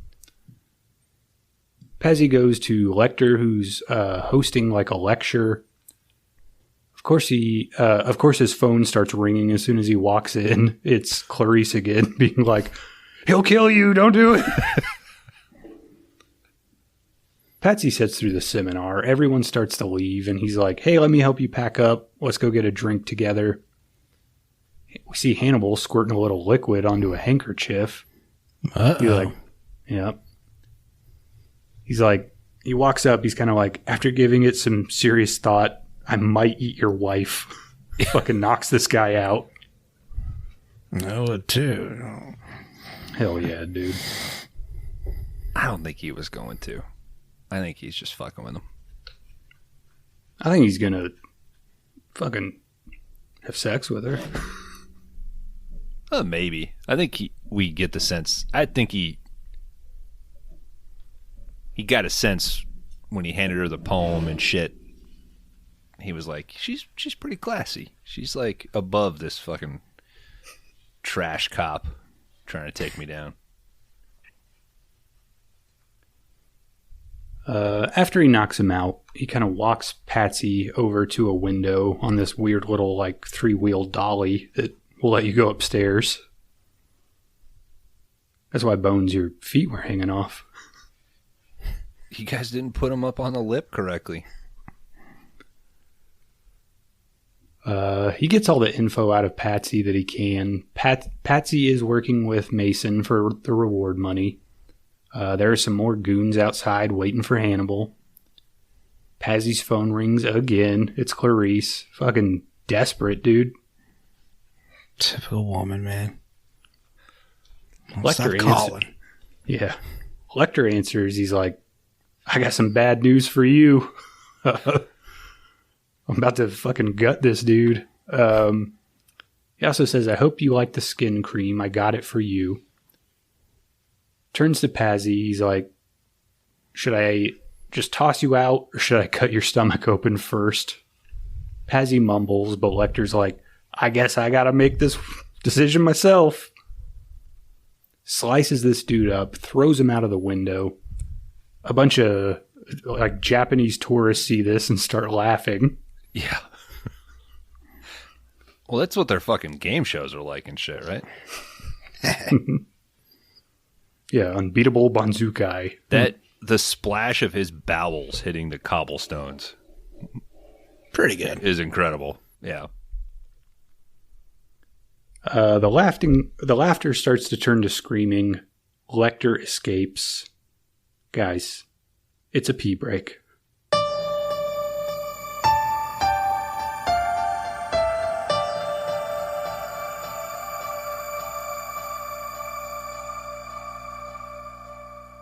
All right, welcome back, everybody, to the 5-Day Rentals podcast. If you're just now joining us, we are covering Hannibal. I would highly, highly suggest you start with Manhunter, and then you wait the full amount of years between that movie and Silence of the Lambs, and then do the same with Hannibal before you continue this episode. Yeah. Or you can just listen to this episode. No, wait the 15 years. It'll be so rewarding. Do you ever think about, like, if we continue to just host this when this show inevitably, fails in a few years? Like, will we continue to host the show? Like, in 20 years, our children listen? Let's take over. Oh, that'd be cool. Yeah, pass it down. To our children, or should we just slowly start to incorporate other people? Like in a few years, like if this really was a video store, right? Like we'd get new employees and we would... I think we should just give it to our moms. My mom knows fucking movies, dude. My mom's the reason I'm into movies. And it would be way more popular than what it is right here. Yeah. Let's see. My mom would talk about Seven Brides for Seven Brothers. It's a good one. Maybe Gone with the Wind. Wizard of Oz. Oh, my mom would get in on the Wizard of Oz. I feel like I could name the 10 movies my mom has seen and would talk about. Titanic. I think she loves Titanic. It's a Wonderful Life. Damn. My mom's like a fucking hardcore biker bitch or something compared to your mother's. Like, we're going to talk about Dune. We're going to talk about fucking aliens. Like, you know. My mother. You think I talk a lot about Bond or Dune. Star Trek? Holy shit. Should we do a Mother's Day special where we bring our mothers on? Would you ever bring your mom onto the podcast? My mom's an absolute delight. I'm never telling my mom about this podcast. Are we allowed to cuss? In front of my mom? My mom doesn't. Yeah. My mom's cool as shit. guess, She's got a tattoo and everything. Not in front of my mom, dude. Challenge accepted. You watch Kron. your fucking mouth, Bones. It's my mom. You Dad, shut the fuck up! You talk right when my mom's on the show. None of that cum-based material you two are so known for. Don't even. That all starts with you. Kron, I'm pretty sure moms love cum. Fuck, They just dude. don't acknowledge it. But You don't say that shit about my mom. I'm just saying, I think it's kind of like a thing that they don't like. Right? I don't know if they like it. We're here. They accepted it. The one time. Yeah. I don't know. When the priest ordained their spilling of seed. It's all in the love of the Lord. Mm-hmm. It's not a crap All right, on the guys. tongue, dudes. It's a fucking... you know? It's salty. It's... Kron, let's go, man. We got 2 hours left. You don't get to pick what part of the body you get. All right? So...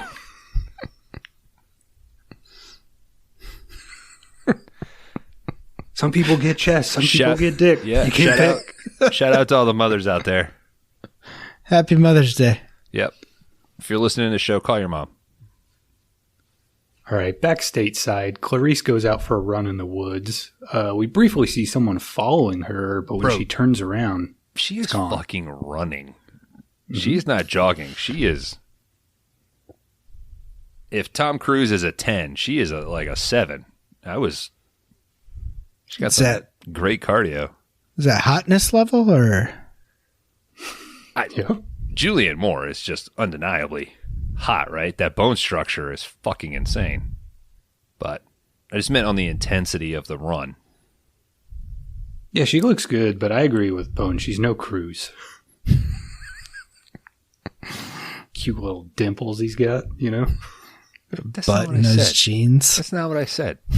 That's what you said, dude. That's what you said That's that. what you You said meant. that. No. It's not what you said, but it's what you meant. Okay. Listen. Okay. We talked about Pete Kidman last week. Pete Kidman? No, Pete. He's back. Pete Dude. not Kidman's back. here? No. Pete, what's going on, dude? God damn it, you guys. I didn't want to come back so soon. Jesus. I put something in my mouth earlier. It's hard to do. I was chewing gum. I was. They didn't consider Nicole for Clarice Starlin? Surely they did. Right? I mean, I'm asking you. Did you check the wiki feet? I don't know. You tell me. No. I feel like, Pete, I feel like you're a, incognito mode only kind of guy. That's right. I have a Chromebook for a very particular reason.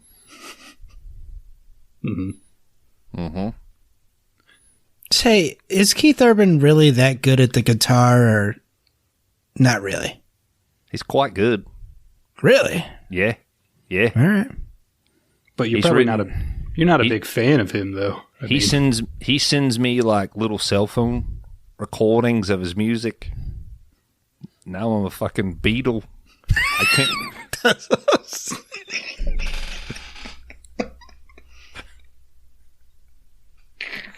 No. Oh, when you look at it, I was doomed to fail at one of these, right? I was doomed to fuck one of these up. Australia and Liverpool really aren't that far away from each other, you know? It's all relative. Well, you know, we came from that, you know? Mm-hmm. We're divine from that. Yeah. Our mothers accepted that Liverpool, you know? But yeah, Urban, he'll send me like a recording on his like cell phone, and then I'll write lyrics about how I want to fuck my own sister, and then he tweaks it and makes it about like a road or something. Wow! So you guys are like writing partners. Do you get royalties for that? It's like a backdoor credit, and I'm fine with that. I get those on Valentine's Day. Mm-hmm. And that is one of your incognito searches, right? Well, I just put in a B and it autofills. All right, thanks for you name off any letter of the alphabet, and I'll tell you what it autofills. In. No. Bye. Okay. All right, thanks, Pete. Anyway, peak Cruise is 1996, right? Mission Impossible. That's the best he's ever looked. Are you going to say Eyes Wide Shut again, Kron? Yes, 99. No, I guess I've just never considered like when Cruise looked the hottest to me. Well, you should. At least He's you a do a movie category. star. I can't. You watch it and you go, man, this guy looks fucking amazing. Like he looks great and he's a great actor. That's why I'm paying the big bucks to watch him. What year was Magnolia? 98? No, 2000s. That seems a little soon. Yeah, What year was MI2? 2000. Yeah, I'd say maybe around then. You like got that long you hair. like a long hair Cruise or a short hair Cruise? He's the one guy I think he looks good either way.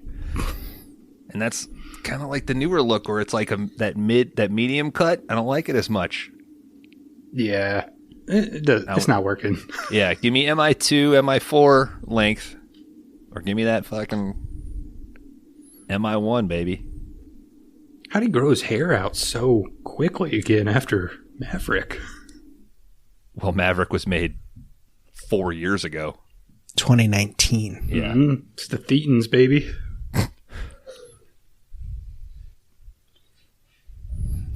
But yeah, Julianne Moore, she's a great actress and she's very attractive. And she went for a run, but somebody's following her, right? Yeah, you think so. When she turns around, there's no one there. I'm fucking cutting Pete Kidman, man.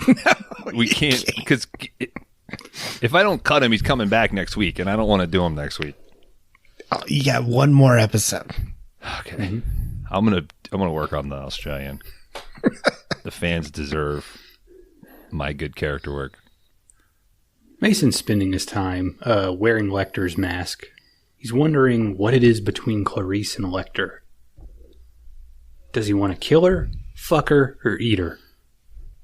Cordell's like, I'd guess all three, but I'd hate to say in what order. It's pretty good. Maybe that'll be the new Marry, Fuck, Kill. I was wondering that. Kill, fuck, eat. Just for this category, Kron, for you. Thanks, buddy. I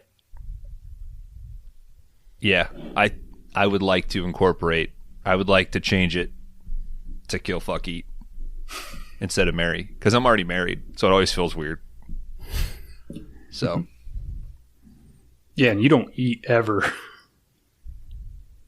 Constantly. I just tell my wife, like, you got some competition, because I'm gonna marry Puppet Master 3. Fucking shaking in her boots, dude. Grass is always greener on Puppet Master. And she's like, what the fuck are you talking about? She can't wait for us to leave. She being our respective women. Mason calls up Krindler. It's like, finally. He's kind of like, we got to jumpstart this shit. I'm getting bored. He decides that he's going to send a fake letter to Clarice. This will get Clarice kicked off of the assignment, which will lure out Lecter, allowing Verger to capture him. And then we pretty much see all this play out in the next couple scenes. Krindler leaves his house for a bike ride. We see Lecter slip in. Krindler's got a huge-ass German Shepherd, but it instantly backs down, afraid of Lecter. Because it can see that he has no fear. It's fucking cool. I thought maybe he just had like a greenie in his pocket that he flipped out to him. Greenies aren't good for your dogs, Kron. Damn. This guy's had a dog 2 weeks and he's fucking knows about dental health. Who told you that? 1 month and 1 day. Where'd you hear that? From Bluey's? Bluey's? Yeah. The fuck is Bluey's? He saw an Fucking Instagram ad for Bluey's. Yeah. Yeah, they're nipping at Greenie's heels, dude. They're fucking putting that shit out there. Are we paid by Greenies? No, we're paid by Applebee's. Okay. Well, I got scared there for a minute. And you can feed your dog a whole set of baby back ribs. No You problem. better believe it. Hands down. Healthiest thing you can do. Before 4:30, dogs eat free. Lecter goes out on a shopping spree. He's buying some new Puppuccinos? cookware. Fuck that shit. Ribs. Yeah, your dog gets a whole plate of food down here. Lecter goes and buys a bunch of cookware and a big clock and shit. We also see him slip into a hospital morgue. Why do we need him shopping? He's got to get all the stuff. The people want to see Lecter, man. He's got to get the medical stuff. Yes, we don't need to see him at the antique store buying fucking teacups and fucking grandfather clocks. Hey, he's a guy that knows how to fucking serve a banquet. Dude. Yeah, dude. You can't throw a hunk of a brain on a fucking Dixie plate, Dan. Put some fucking effort in, dude. People walk into your house and they see a fucking grandfather clock. They're going to go, oh, am I getting eaten or am I fucking living it up? I don't care. I don't care. This person obviously cares. Is that what you say when you see a grandfather clock at somebody's house? I'm living it up. Yeah. Dude, every time I see a grandfather clock, I fucking open it and I just start pulling on all those strings and shit, dude. It is fun as hell. You got that big swing thing, you fucking just slap that around. So help me God, I come over to your house for fucking chili night and I see a fucking cuckoo clock. No, I'm waiting. I'm waiting. When that motherfucker comes out, right hook, I'm taking a bowl for the road. I'm getting the fuck out of there. Grandfather clock, I'm hanging out. Eat my ass. You put in the effort, dude. You deserve it. All right. Now we know. Mm-hmm. You go over to Dan's house. He's got fucking soft-ass avocados and shit. That's when they're ready to eat. Yeah. Dan's got those, like, you know those paper plate holders, the plastic paper plate holder to make it stronger? Mm-hmm. Made out of wicker and shit. I busted out the fine china for you, Dan says. I might pull out the glass plate. The glass plate? Yeah, we just got one. Yeah. For like Christmas goose and stuff. Yeah. Your dog eats the baby back ribs off that, right? Oh, yeah. You just lick it clean and put it right back in the cabinet. We are supported by Applebee. We get free Applebee's every fucking night. Dog's mouth is like super clean, dude. Like their saliva clean stuff. Mm-hmm. That's why they like don't ever get sick. fucking make out with my dog all the time. All right. Let's see. You haven't been flossing? No, but I've been making out with my fucking dog. Oh, okay.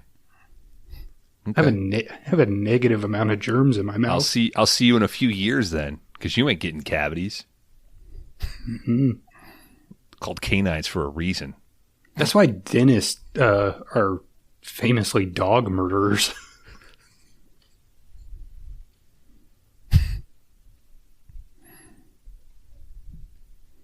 All right, Lecter slips into the morgue.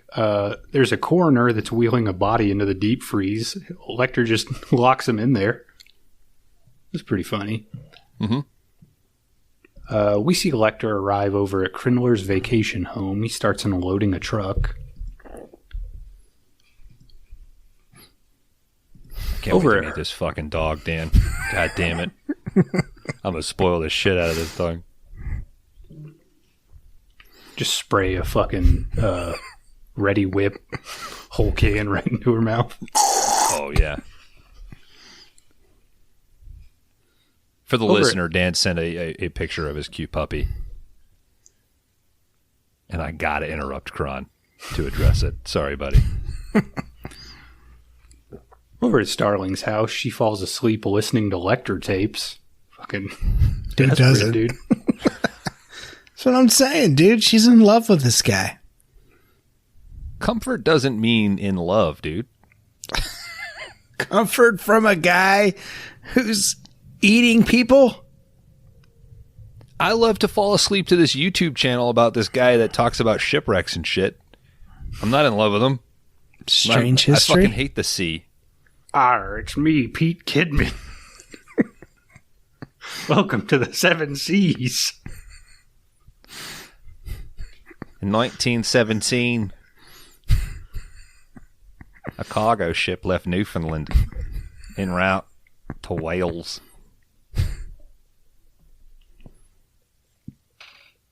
On board a bunch of sailors who were missing their hot sisters. Why is no one asking questions? This is why we're on this boat. We can't go back to the mainland. Lecter sneaks into Clarice's house. He puts her own photo onto like a magazine page. The next morning, she wakes up and sees it. Yeah. Her phone. What? It's just fun, man. That's why Manson was moving all the furniture around and shit. It's just fun. Manson technically wasn't there, Kron. It's fun, and then you get carried away. He's technically innocent. You know what Manson couldn't fucking move? Goddamn grandfather clock. You think they tried? Yeah. It's fucking weak-ass hippies.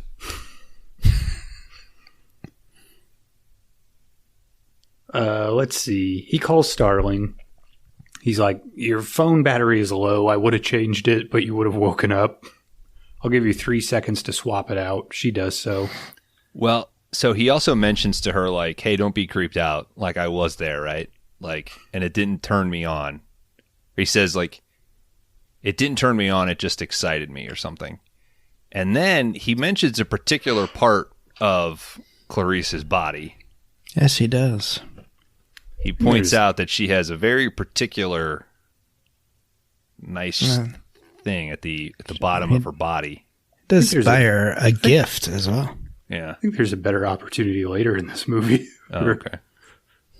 That kind of thing. Lecter says, grab your gun if you want. I'm going to give you directions on where to go. He leads her over too close to Pete Kidman? Yeah. Don't want to put the two pervs too close together in the episode? Yeah, you got to space them out a little bit. Okay. He leads her over. Produce it in real time here, people. Mm-hmm. That's right. This podcast is made in camera. We're going in the wrong direction here. Dan, I think you should start working on your own perv character if you know what's good for you, buddy. Leads Clarice over to a big kind of open museum thing. I don't really know where they are. Looks like a mall / museum / carnival. It's a mall. There's like a fucking T-Rex bone display at the beginning of it. That's a high quality mall. Once she's inside, they built a mall around it. Oh, they found it and yeah, propped it up. They were like, we can't excavate this without ruining it, but we got to put a mall here. So just this is build history, around it, boys. Yep. Well, they were like, people are going to come and they're going to want to see this thing, and they should be able to eat a fucking Annie Ann's pretzel at the same time. 100%. Buy the new Kanye's and eat an Auntie Anne's and look at this. 100%. When you're standing there staring Fossil. at that thing for hours, you're going to go, man, my feet hurt. Maybe I should go over to Champ Sports. Look at some fucking trainers that are sealed in some sort of weird plastic saran wrap. All right. Once she's inside, Lecter is kind of taunting her. Throwback. And he's filling in the kind of plot gaps for her. Sorry, folks. That's a 360. This is all Mason's plan. She's been followed by Mason's men.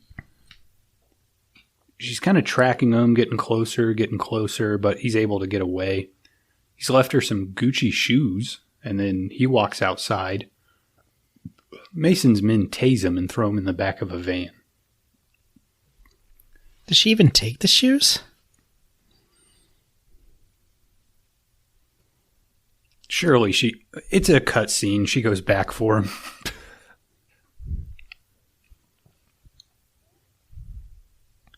Clarice calls the FBI. They trace the van to Verger. They're like, we will check this out, but if you're wrong, like, it's your ass. They go and check it out. No luck. Clarice doesn't believe any of this. She drives out to Mason's place herself. Guys, after this long on this show, are you starting to think that the only way you can become a great detective is if you get suspended? Yeah. Okay.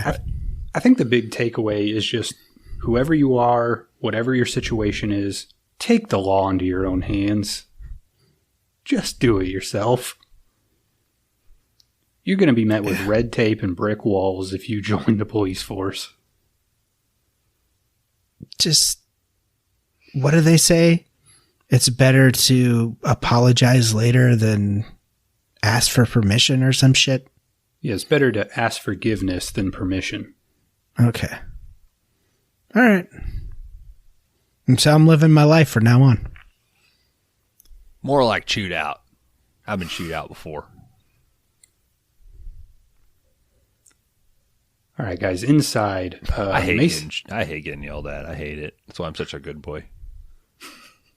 Did you ever has anybody ever been in charge of you? Me? Yeah. Yeah, I've had managers and shit. I've had chiefs. I've gotten yelled at.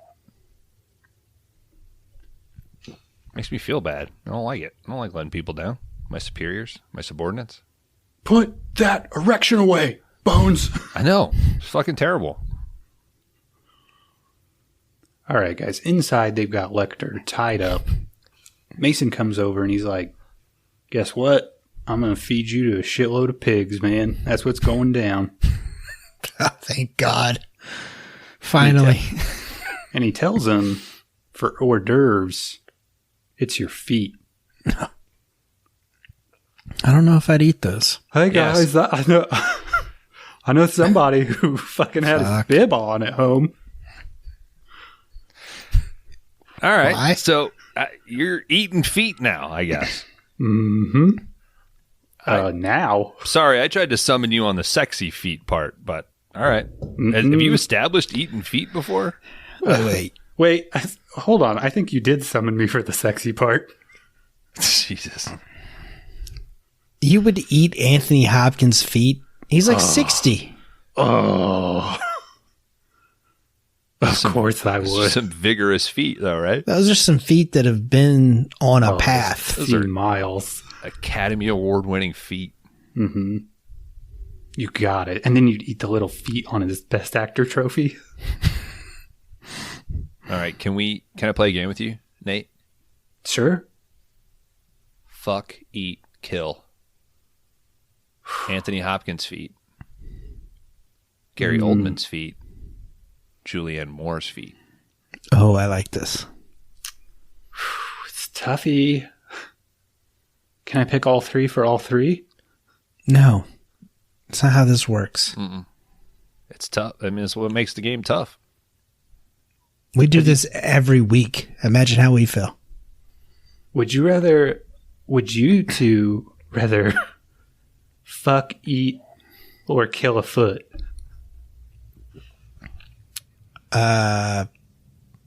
You first. Okay, fine. Kill Oldman. Eat Kidman. Fuck off. Kidman? Yeah. Oh, Julianne Moore. Do you know Sorry, Pete Kidman? I've been hanging out with Pete Kidman. Okay. Jeez. How's this guy been under our radar? We gotta separate you two at all costs. It's pretty fun until he starts showing me his songs. Hey, they become hits, though. Oh, they're fucking bad. You gotta start somewhere. You right? Sure. You gotta throw ideas out, right? Now you answer my question. I'm fucking the feet, because what does that hurt? Mm-hmm. If I kill the feet, yeah, you get gangrene, right? You could bleed out, right? Assuming it's connected to a body. I'm not eating it. I'm going to fuck it. Assuming I have consent. Moving on. Why is that the one... Out of all things you could eat, why would you eat the feet? Because it rhymes. You've never had foot meat, clearly. Feet meat. I just don't think that would taste right. Eat the feet meat. They sell fucking hooves and shit at the grocery. That's for dogs, right? I don't know. I think they sell them for human consumption People as well. Hooves? Tongue, yeah. People eat hooves. They eat cow intestines. Chomp into that big old hoof. What the fuck is wrong with people? This is how you get 8 hands. Mm-hmm. It's hard because your mouth fills up with the glue. I thought that was horses. You don't think you could do it with fucking cow hooves? Nate, we just have the most fucking old horses laying around. Have you got out of county or jail? I don't even know where you're at anymore. Yeah, I'm out. I'm back on the streets. Okay. Yeah, we went a few weeks without checking in on you. Mm-hmm. I fought my way out. Yeah. So like a tournament of inmates? Yeah, prison tourney. Okay. And that's the tape. That's what the tape on your nose is for? Mm-hmm. Okay. Just thought maybe you couldn't breathe. Well, and it helps me sleep. Okay. Hey, I got a piss-covered humidifier I'm trying to unload. I don't want that. Okay. I don't know if that was in... I'm a freak, but not... It's not fucking carte blanche. Hey, is it true you can pee on your own feet and you won't get athlete's foot? Mm-hmm. Okay. As long as they've been stung by a jellyfish. I fucking hate all these jock Portuguese man-o-war that are out here stinging people, giving them athlete's foot. Mm-hmm. Is that like your AIDS, athlete's foot? It's more like my COVID. Okay. So you've been immunized. No, I've seen that. Something I don't believe in. Oh, okay. What do? You just make up like a Tinactin shake? Mm-hmm. Just push through? Mm-hmm. You just scrape it off. God damn, what the fuck is this? You wanted me. Yeah, I know. I wanted you on the sexy You part. asked for it. I wanted you on the sexy part. What did you think of those the Chanel high heels? Those are Gucci. Shows how much I know. They were empty vessels. So Devoid of anything important. Okay, you'd rather have feet on them. I got them. I've got one thing. I don't know why you guys get so... But it doesn't excite you. Like when I see a bra, I'm like, ooh, that excites me because I know tits go in that. Like, Oh, there's you a see big old 90-year-old lady's bra. Ooh. Why you jump into that? I don't know. You said any bra. Hey, man, boobs are boobs. I mean, yeah, old Fucking ladies hanging out there on a Old clothesline. ladies tend to get hangers, you know. There's like it's kind of a it's some experienced boobs right there. yeah. They also get long toenails. Fungusy and yellow and There you go. Ladies and curled up. gentlemen, Nate Nate Hands. Hands. Thanks, buddy. Love you. Put your hands together. What do you care? No, it's my new phrase. Oh, Okay. I Bye. figured you'd want us to like clap our feet together or some weird shit. Do that too. If you're sitting at your desk at work listening to this, take your shoes and socks off, clap your feet together. At most, you'll only be chewed out by your boss. Mm-hmm.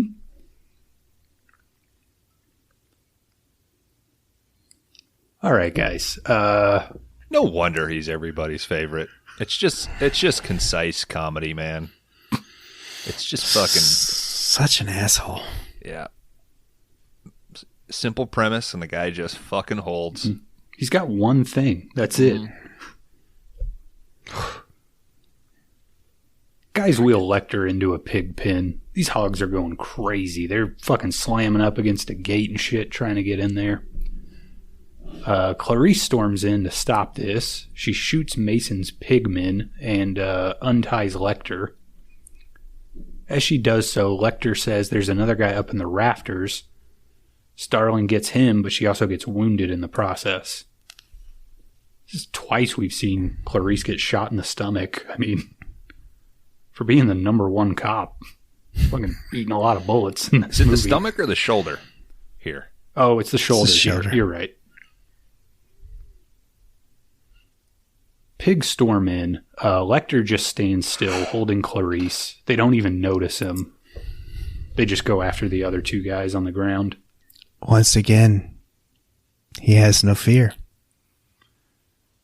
Mason's watching all this go down. He's pretty pissed off. He tells Cordell, jump down into the pen and get the gun and shoot Lecter. Corral. Cordell. Lecter looks up and he's like, hey, Cordell, you could just push Mason in. If anyone ever asks you, you can say I did it. Cordell, the loyal manservant, is like, this is a pretty good fucking deal. Zero hesitation. He just pushes that wheelchair straight in, fucking flops Mason on the ground. We see a pig come over and like crush this guy's face in. They will go through bone like butter. Hence the term, as greedy as a pig. It's a Cut over to- 5-star banger. Not yet. Soon. We cut over to Krindler. He's arrived at his beach house. He sees a sparkler in the kitchen. It's lit. He's like, what the fuck's going on? He walks in to investigate. Hannibal catches him with another rag full of ether. Starling wakes up in bed. She's looking pretty good in this scene. Whatever black dress they found for her is working. Mm-hmm. She finds a phone upstairs. She calls the cops, but she can hear Lecter downstairs. She walks down there. Lecter and Krindler are in the kitchen. Krindler's looking a little worse for wear. His eyes are all puffy and shit. He's got a ball cap on at the table. Would have to think Hannibal would frown on that. Now, this is just Leota on a fucking 3-day bender, right? That's how he got in character for this? It's pretty good. Yeah. Mm-hmm. Clarice grabs a snow globe. She walks into the kitchen, or the dining room. Hannibal instantly knows. He's like, did you bring that to bash my brains in? Put it on the table. Clarice sets it down. Crinler is like, hey, that's mine. Fucking dipshit. Crinler is jabbing at Clarice. Hannibal says, Paul, you're being rude now to our guest. My dad brought me that snow globe when he cheated on my mom in Connecticut. Well, it's just good because it's like everything in there is Crinler's. Mm-hmm. Except for the giant clock and the serving trays. Let's see. Hannibal takes off Crinler's hat, and we can see that his fucking head is already like pre-cut. He peels back the skin on his head, and then, in I think maybe the most disgusting part of this movie, like opens the little sack up that protects his brain. That part's gross. It's pretty fucking cool, though. It's cool, but that little touch is like the grossest thing in this film.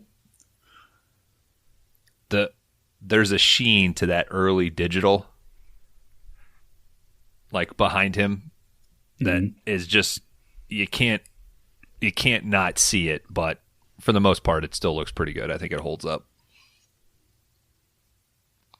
I think at this point, so like Hannibal is talking about that he's going to cut out a little piece of Crinler's brain, and he's kind of like describing it, but I think in essence, he's like lobotomizing him, right? Like Crinler is just going to be like a vegetable after this. And the whole time he's got like a burner next to Leota, and he's like stirring up some garlic and herbs and stuff.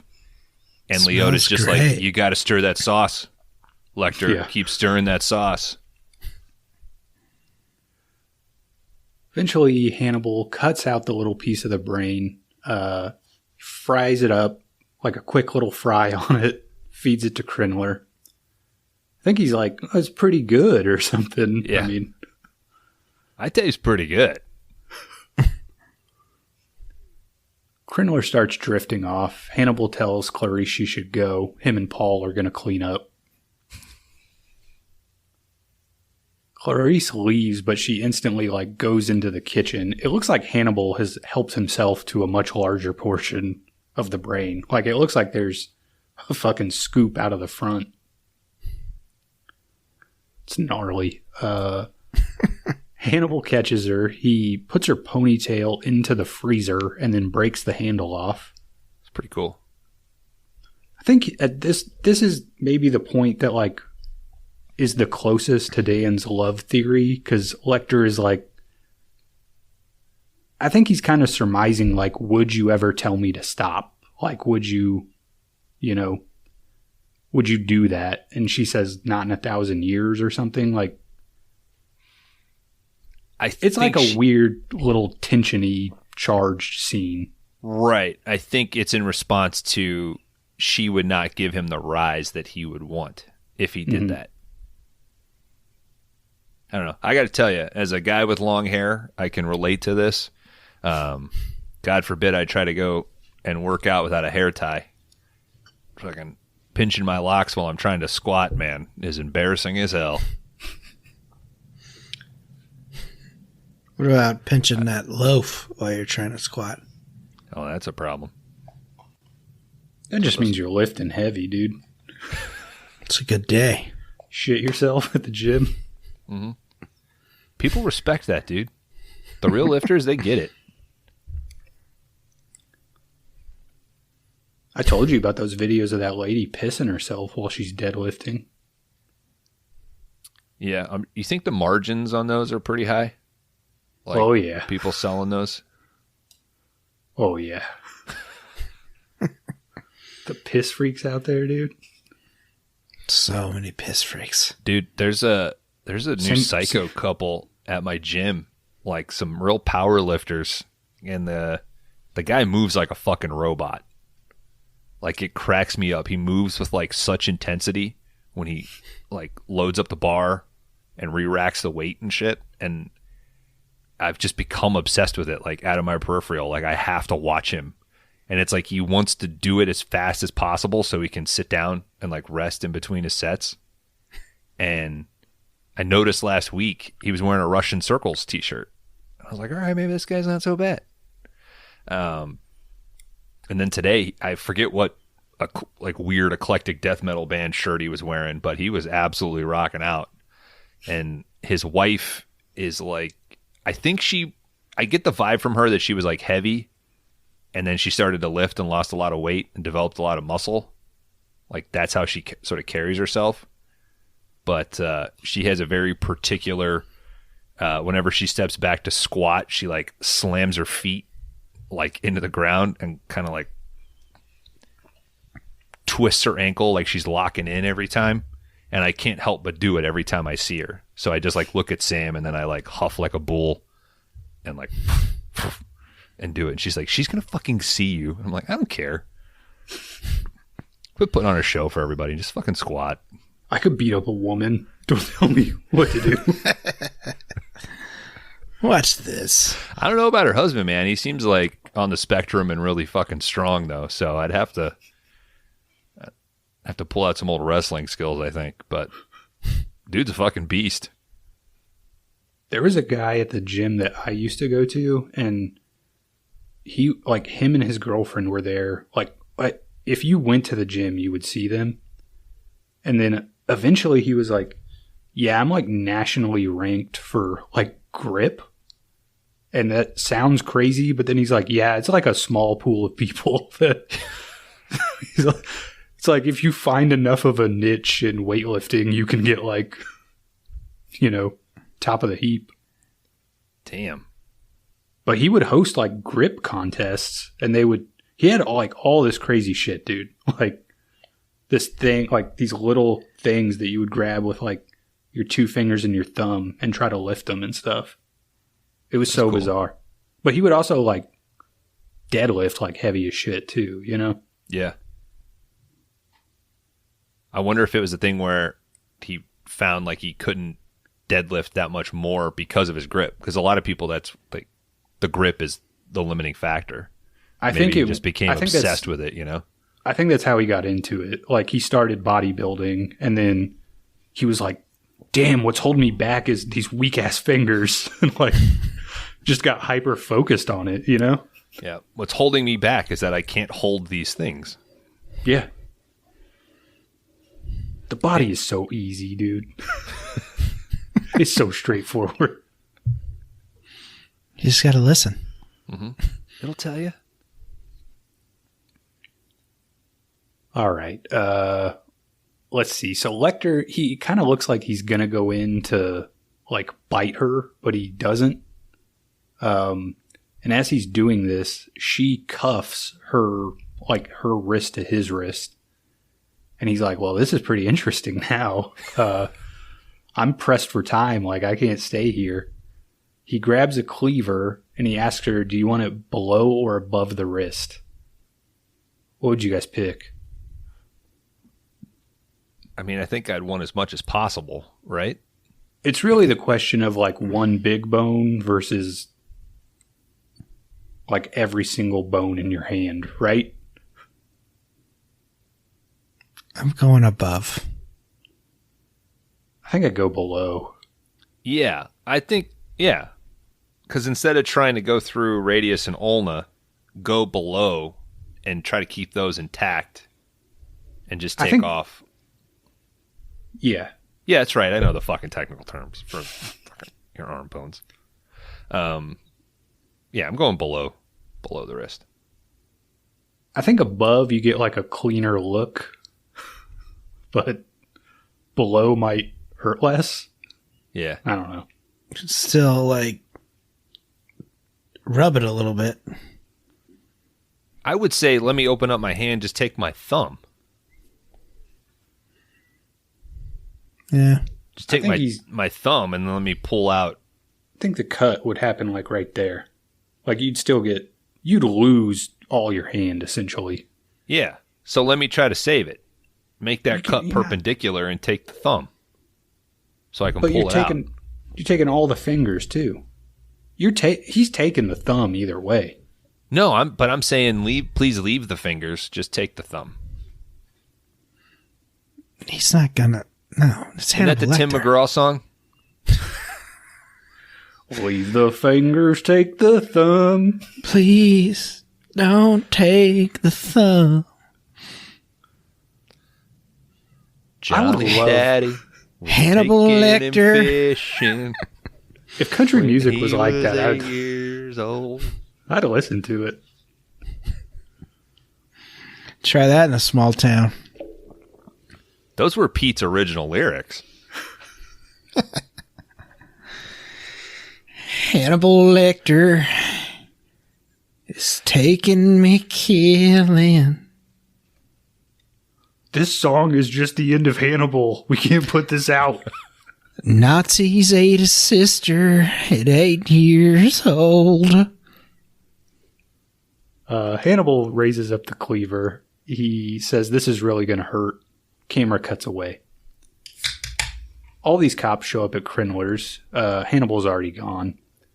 Clarice walks outside. She raises her hands, both intact. What? Wait, what? Hold up. All that for nothing? Cut over and join Hannibal on a plane. He's got a fancy box of food and his arm's in a sling. So he cut his own hand off.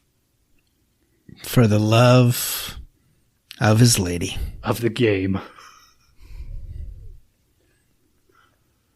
A little kid next to him keeps asking, "What's that? What's that?" Pointing at all of his food. Eventually this kid points to the brain. "What's that?" Hannibal's like, "I don't think you'd like that." But the kid wants to try it. Hannibal obliges him. He says it's important to try new stuff out. The camera irises in on Hannibal's eye. Roll credits. Guys, that was Hannibal from 2001, directed by Ridley Scott. Final thoughts on Hannibal, gentlemen. Gentlemen, upon further research, Hannibal was released February 9th. Final thoughts, I guess. Wow. We'll get there. February 9th, 2001. Opening with no competition at all. The only thing opening up that weekend was Saving Silverman. Oh, hilarious. It's not a bad movie. Budget of $87 million, box office of $351 million. Damn, Saving Silverman cleaned up. Yeah, now tell us Hannibal's.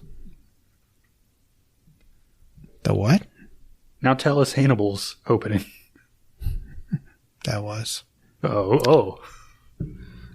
Open up to mixed reviews.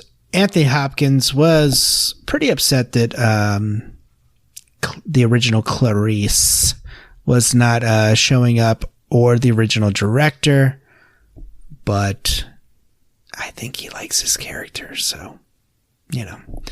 A lot of difference from the novel. They also did give him a truckload of money. I mean, I think he got like 15 mil off this one. Yeah. Somewhere around there. Pretty good. There are some noticeable difference from the book. The book is a little more crazier. Like I said, Mason Vernger, however you say it. He did run an orphanage and molest his sister, who is in the book. Her name's Margaret. She is a lesbian bodybuilder, and she wants a sperm sample from her brother so she can be included in the will, because her father took her out because she was a lesbian. At the very end, she does insert a cattle prod up his ass until he produces semen to get that sample, and then she rams one of his moray eels into his throat to kill him. So they have kind of like a reverse Pete Kidman thing going on. A little bit. Hannah would love to have a sister that showed half that initiative. I would have loved to have seen this on film. Hannibal and Starling did end up together at the end of the book, and they go off to Argentina as lovers. But other than that, yeah, I mean, there's all kinds of shit out there about this movie. Obviously, it was a hit. And check it out. I mean, I will tell you, Mason does show up in the show, and it is pretty obvious that it's really hard for that actor to try to separate himself from Oldman's performance. Okay. And if you're looking at like the three actors that have portrayed Hannibal and the deviation between them, it's almost like they just told this guy, like, just fucking do Oldman. Like, don't even try to do anything different. And the sister is in the show. There's some interesting dynamics with that, but it's good. I really do recommend the show. Like I said, it cannot be said how fucking wild the show is. And when you watch it, you're like, how the fuck did this keep getting made?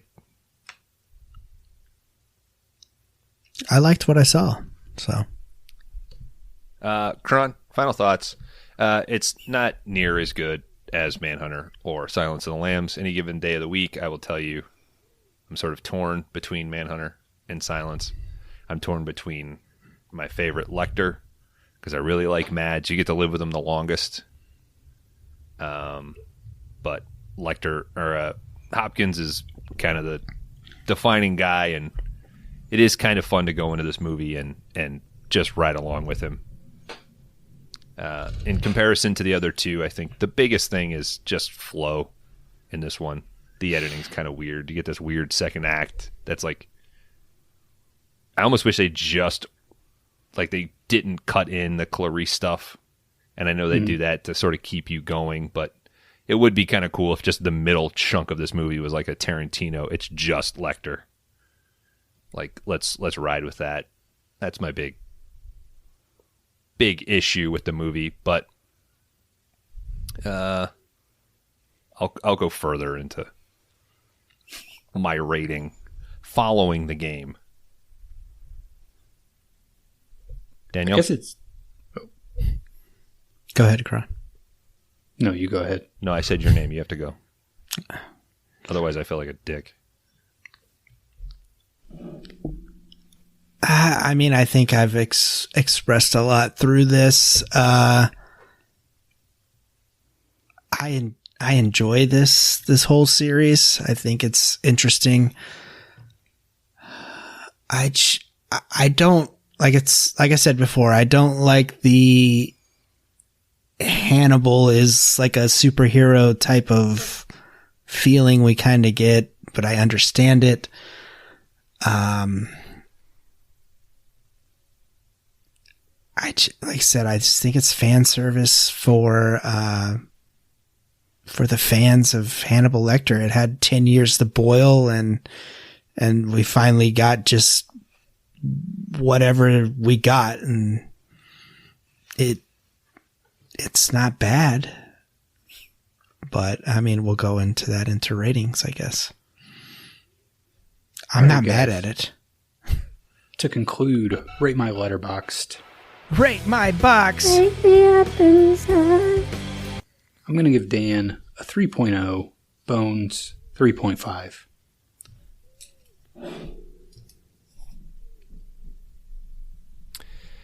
All right. Dan, you and I already locked in for Kron 4.0s. For you, buddy, I'm going 3.0.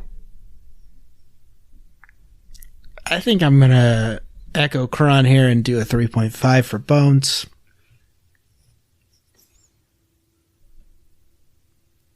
Guys, right, I am. Go ahead. All right. Guys, I would be a 3.5 on Hannibal. I do think this movie, like, the ultimate thing that this thing suffers from is that you're following Silence of the Lambs. Like, you're following a movie that basically everybody loved. And it runs into that weird spot of, well, we can't just do Silence again because it'll just be the worst version of that. And, you know, we're going to have to like change a lot of stuff to accommodate new actress, like new director. So you're kind of trying to like balance keeping the tone right, but not just making a worse version of the previous movie. So I do think if you kind of follow like Manhunter to Silence to Hannibal, like Hannibal is taking the biggest swings. It is overacting, overwritten. Like, it suffers from a lot of little things. But I do feel like it's enough of a tonal shift, and it's still good enough of a movie that it is interesting to me. And I think it's a fun way to kind of wrap up those first three movies. Like I said, I've not continued with the series. I don't know if I will. But this one is like a whole different direction, and I think it's a fun, different direction to go into. You do get like a campier kind of Hannibal story, like, and the camp is not like this overly kind of big thing, but it's like all these little touches, like bringing in smelling experts and having Clarice announce that she's been given a reward from Guinness Books for shooting the most people. Like, there are all these little touches in it where it's like, that's a step too far.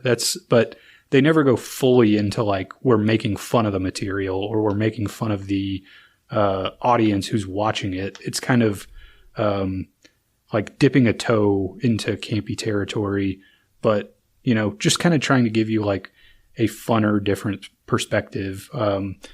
I do think it suffers from like Hannibal kind of turns into a supervillain. Like, all the roles get amped up. But I don't know. If you just sit back, watch it, I think it's an enjoyable ride. 3.5.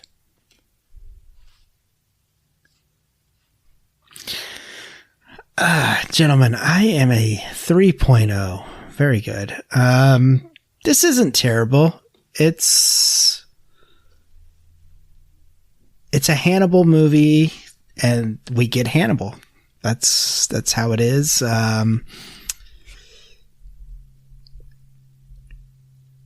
I think we could have done more with, added a little bit more Clarice to it. I feel like she was kind of pushed to the side, and you kind of forget about her a little bit throughout.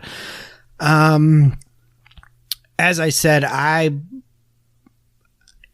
love Silence of the Lambs. I think I'm more interested in Buffalo Bill's story than actual Hannibal Lecter. I think Hannibal Lecter works as a character when he's kind of woven throughout the story, not the main focus of the story. I think you could really do some good stuff with, say, a victim. I think two of the victims survived. Like, maybe have a daughter or something that's investigating, and just kind of going through there. I mean, he has Buffalo Bill as an inspiration. Hannibal Lecter is an inspiration. So, and even in Manhunter is the same way. But I feel like he's better in smaller amounts. Maybe that's what I want.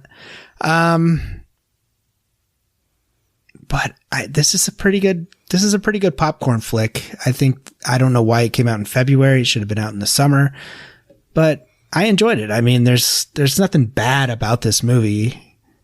I mean, if you went in thinking that this was going to top Lambs, then, I mean, that's just a ridiculous thought. But yeah, it's a 3 for me. I enjoy it. I mean, if it's on, I'll watch it.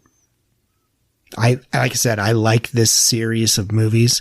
I would have to rewatch Hannibal Rising. I mean, I think the last time we seen that, me and Bones were watching it in the movie theater. So yeah, 3 for me. All right, I'm coming in at a 3.5. Direction. I think sloppy is too negative. I think it feels very loose. It's not near as tight as its predecessors. And I think that's accentuated by the weird editing choices. Scott and his slow-mo just doesn't work. His brother gets it. I don't know. Just like the weird slow-mo whenever she sees Lecter on the video feed and drops her coffee and the lean in. It's in these weird, it's just weirdly timed and placed. To touch on some of the choices made, if I were to look at this on paper, I think it does fit with what we have seen in the other two movies based on Harris's work. Like, it's just weird enough that it lives on the peripheral and makes this nice border. And Dan, as you were talking, what I was thinking a lot about, I really tried not to go into this saying like, what would I have done different if I was Harris or if I was working on the screenplay. But you did get me thinking that, you know, in Manhunter and Silence of the Lambs, Lecter is a supporting character. He is the thing that you really you attach to, but a big appeal to him is the mystery of it. It's hearing the secondhand stories and the way he interacts with Clarice and with Will Graham. So I totally agree with you. So it feels very odd when he is then the centerpiece. And I think it's also made odd when you have Clarice come back into that story, because we got sort of segmented before.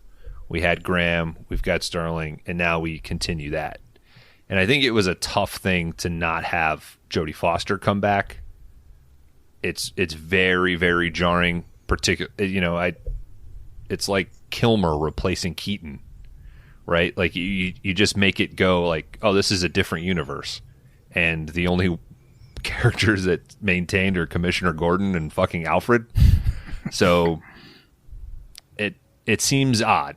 And I enjoy the movie. It's fun, but it definitely lives in the shadow of the other two. So I'm going to give it a little bump for not being a complete botch. I think Oldman's having a lot of fun. I think 3.5 is fair. So cool. All right, guys. Hannibal would have an average rating from the three of us of, where'd this thing go? 3.33. This would wind up at number 36 on the big list. This would currently be right below Teenage Mutant Ninja Turtles and right above Stone Cold.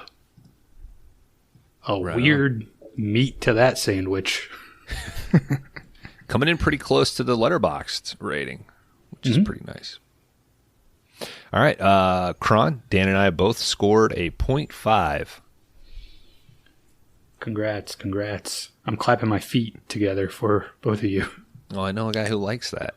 Everybody's tied, and then, huh? Well, technically, Bones would have a 1, but it's go. his movie next week, so. Yeah.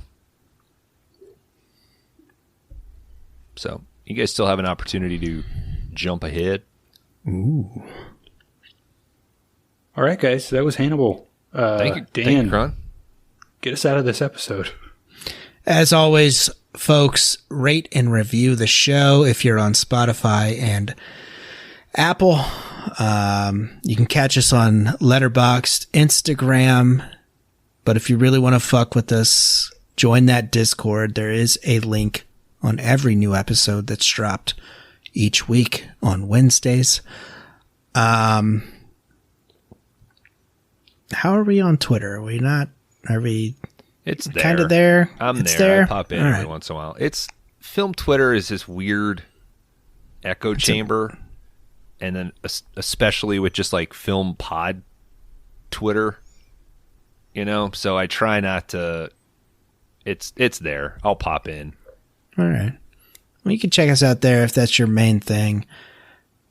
If you don't, Dan, in reference to the Discord, if you have problems getting into the Discord, you can hit one of us up on Instagram or Twitter, and we'll set you up. We've had a few people reach out and say, "How the hell do I work this thing?" Because Discord's pretty specific, and also don't get fucking intimidated when you get in there. Once you get sort of a feel for it. Let's go with the flow. Yeah. It's all friendly. But yeah, that's about it. I mean, yeah. Anything else? Nothing special coming up yet. And I think Bones is ready to give us his pick for Cat and Mouse here on the After Shower show coming up. We're locked. But other than that, I ate these two guys' livers with some fava beans.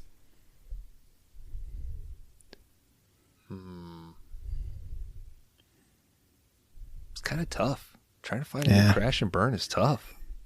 Just so want to say crash and burn. I'm going to go with ambergris base, Tennessee lavender, and something else. Linen. I'll give you a list. It'll be short.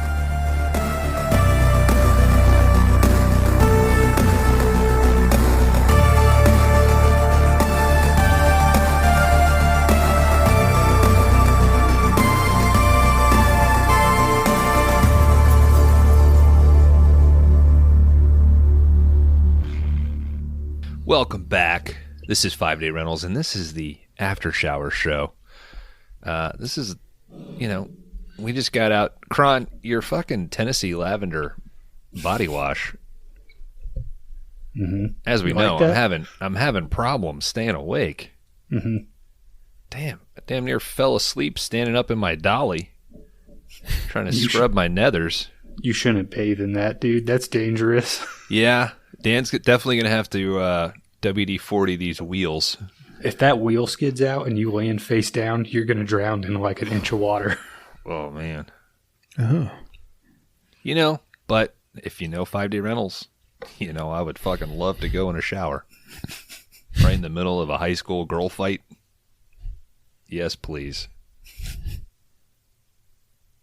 Of age high school girl. That came out creepy. You should have made him college. God damn it. I thought Pete left. Everybody knows what I mean. Yet. All right. They could have Fellas. been like hot co-eds, but Yeah, I was just thinking I had Savage Streets and Slumber Party Massacre on the brain. I mean, who doesn't? All right, Cat and Mouse. Time to put a bow on this bad boy. If you listened last week, you'll know the bombshell that Hannibal was the movie I was going to pick. And Kron took it from me. But I'm grateful, buddy. it's like 2 picks. So I appreciate it. Didn't have to do plot. That's true. And when I made that decision, it was largely based on the fact that Hannibal was available on Max at the time. The other movie, I was like, we're going to have to rent it. Wouldn't you know it? This week, this movie just popped up on Max. It's a fucking gift from the movie gods. And you know who talks about the movie gods a lot? Is fucking William Friedkin. And in 2003, he made a little movie with Tommy Lee Jones and Benicio del Toro called The Hunted. Fellas, next week on 5 Day Rentals, that's what we're getting into. This baby cruises. It's 94 minutes, available on Max. If you haven't seen it, check it out. One of the last gasps of William Friedkin before he said fuck all this and went and started doing operas. Kron, you're a fellow freakkin. Mm-hmm. Have you seen The Hunted before? No, it's been on a list of stuff I've wanted to watch just based solely on Friedkin, but I've never seen this one. So good to check it off, Right on. Danimal. I think I watched this last year. Okay. But I might have to take a rating down, I think. I have not looked, so doesn't matter anyway. Yeah, that's Does true. not matter. Not anymore, head baby. Against me. And I will say this, please bear with us, listeners, as we work out the kinks of our when to rate, when to talk, as we had 100 and some odd episodes. It's tough. The same thing. We got to grow. We got to change. But I don't think we extend this any longer. Some of us got to get some sleep, especially for next week because it's going to get wet. I think this takes place in Portland or some shit, or it's shot in Portland, but it's like Canada. But this is fun. This is a fun movie, dude. Some wild shit. Looking forward to it. Hell yeah. Is this one of your last ones, Kron? For Freakin'? Yeah. No, there's a lot of Freakin' I've not seen. He's got like some tree horror thing that I've never watched. Have you seen The Brinks Job? Never seen The Brinks Job. Yeah. Trying to think of like, I've never seen that like doc that he started with. So. The People versus Paul Crump or whatever. Yeah. I just Never got seen Blue Chips. Nope. Yeah, we definitely got to bring Blue Chips to the show. I'm pretty sure we know a guy who could pop in, teach you guys a thing or two about podcasting and art and popcorn. All right, next week, 5-day rentals, The Hunted. We'll be finishing up Cat and Mouse, and then I think Kron, you're after that, but that's after Thunder in Paradise. Don't forget, listener, there's still Thunder in Paradise to be covered. So for Laundry Dan, for Kron Howard, I've been Bones. This has been 5-day rentals, and we'll and burp and open beer cans at you next week. Crash and burn. Crash and burn. Fuck it. We'll say it. Crash and burn.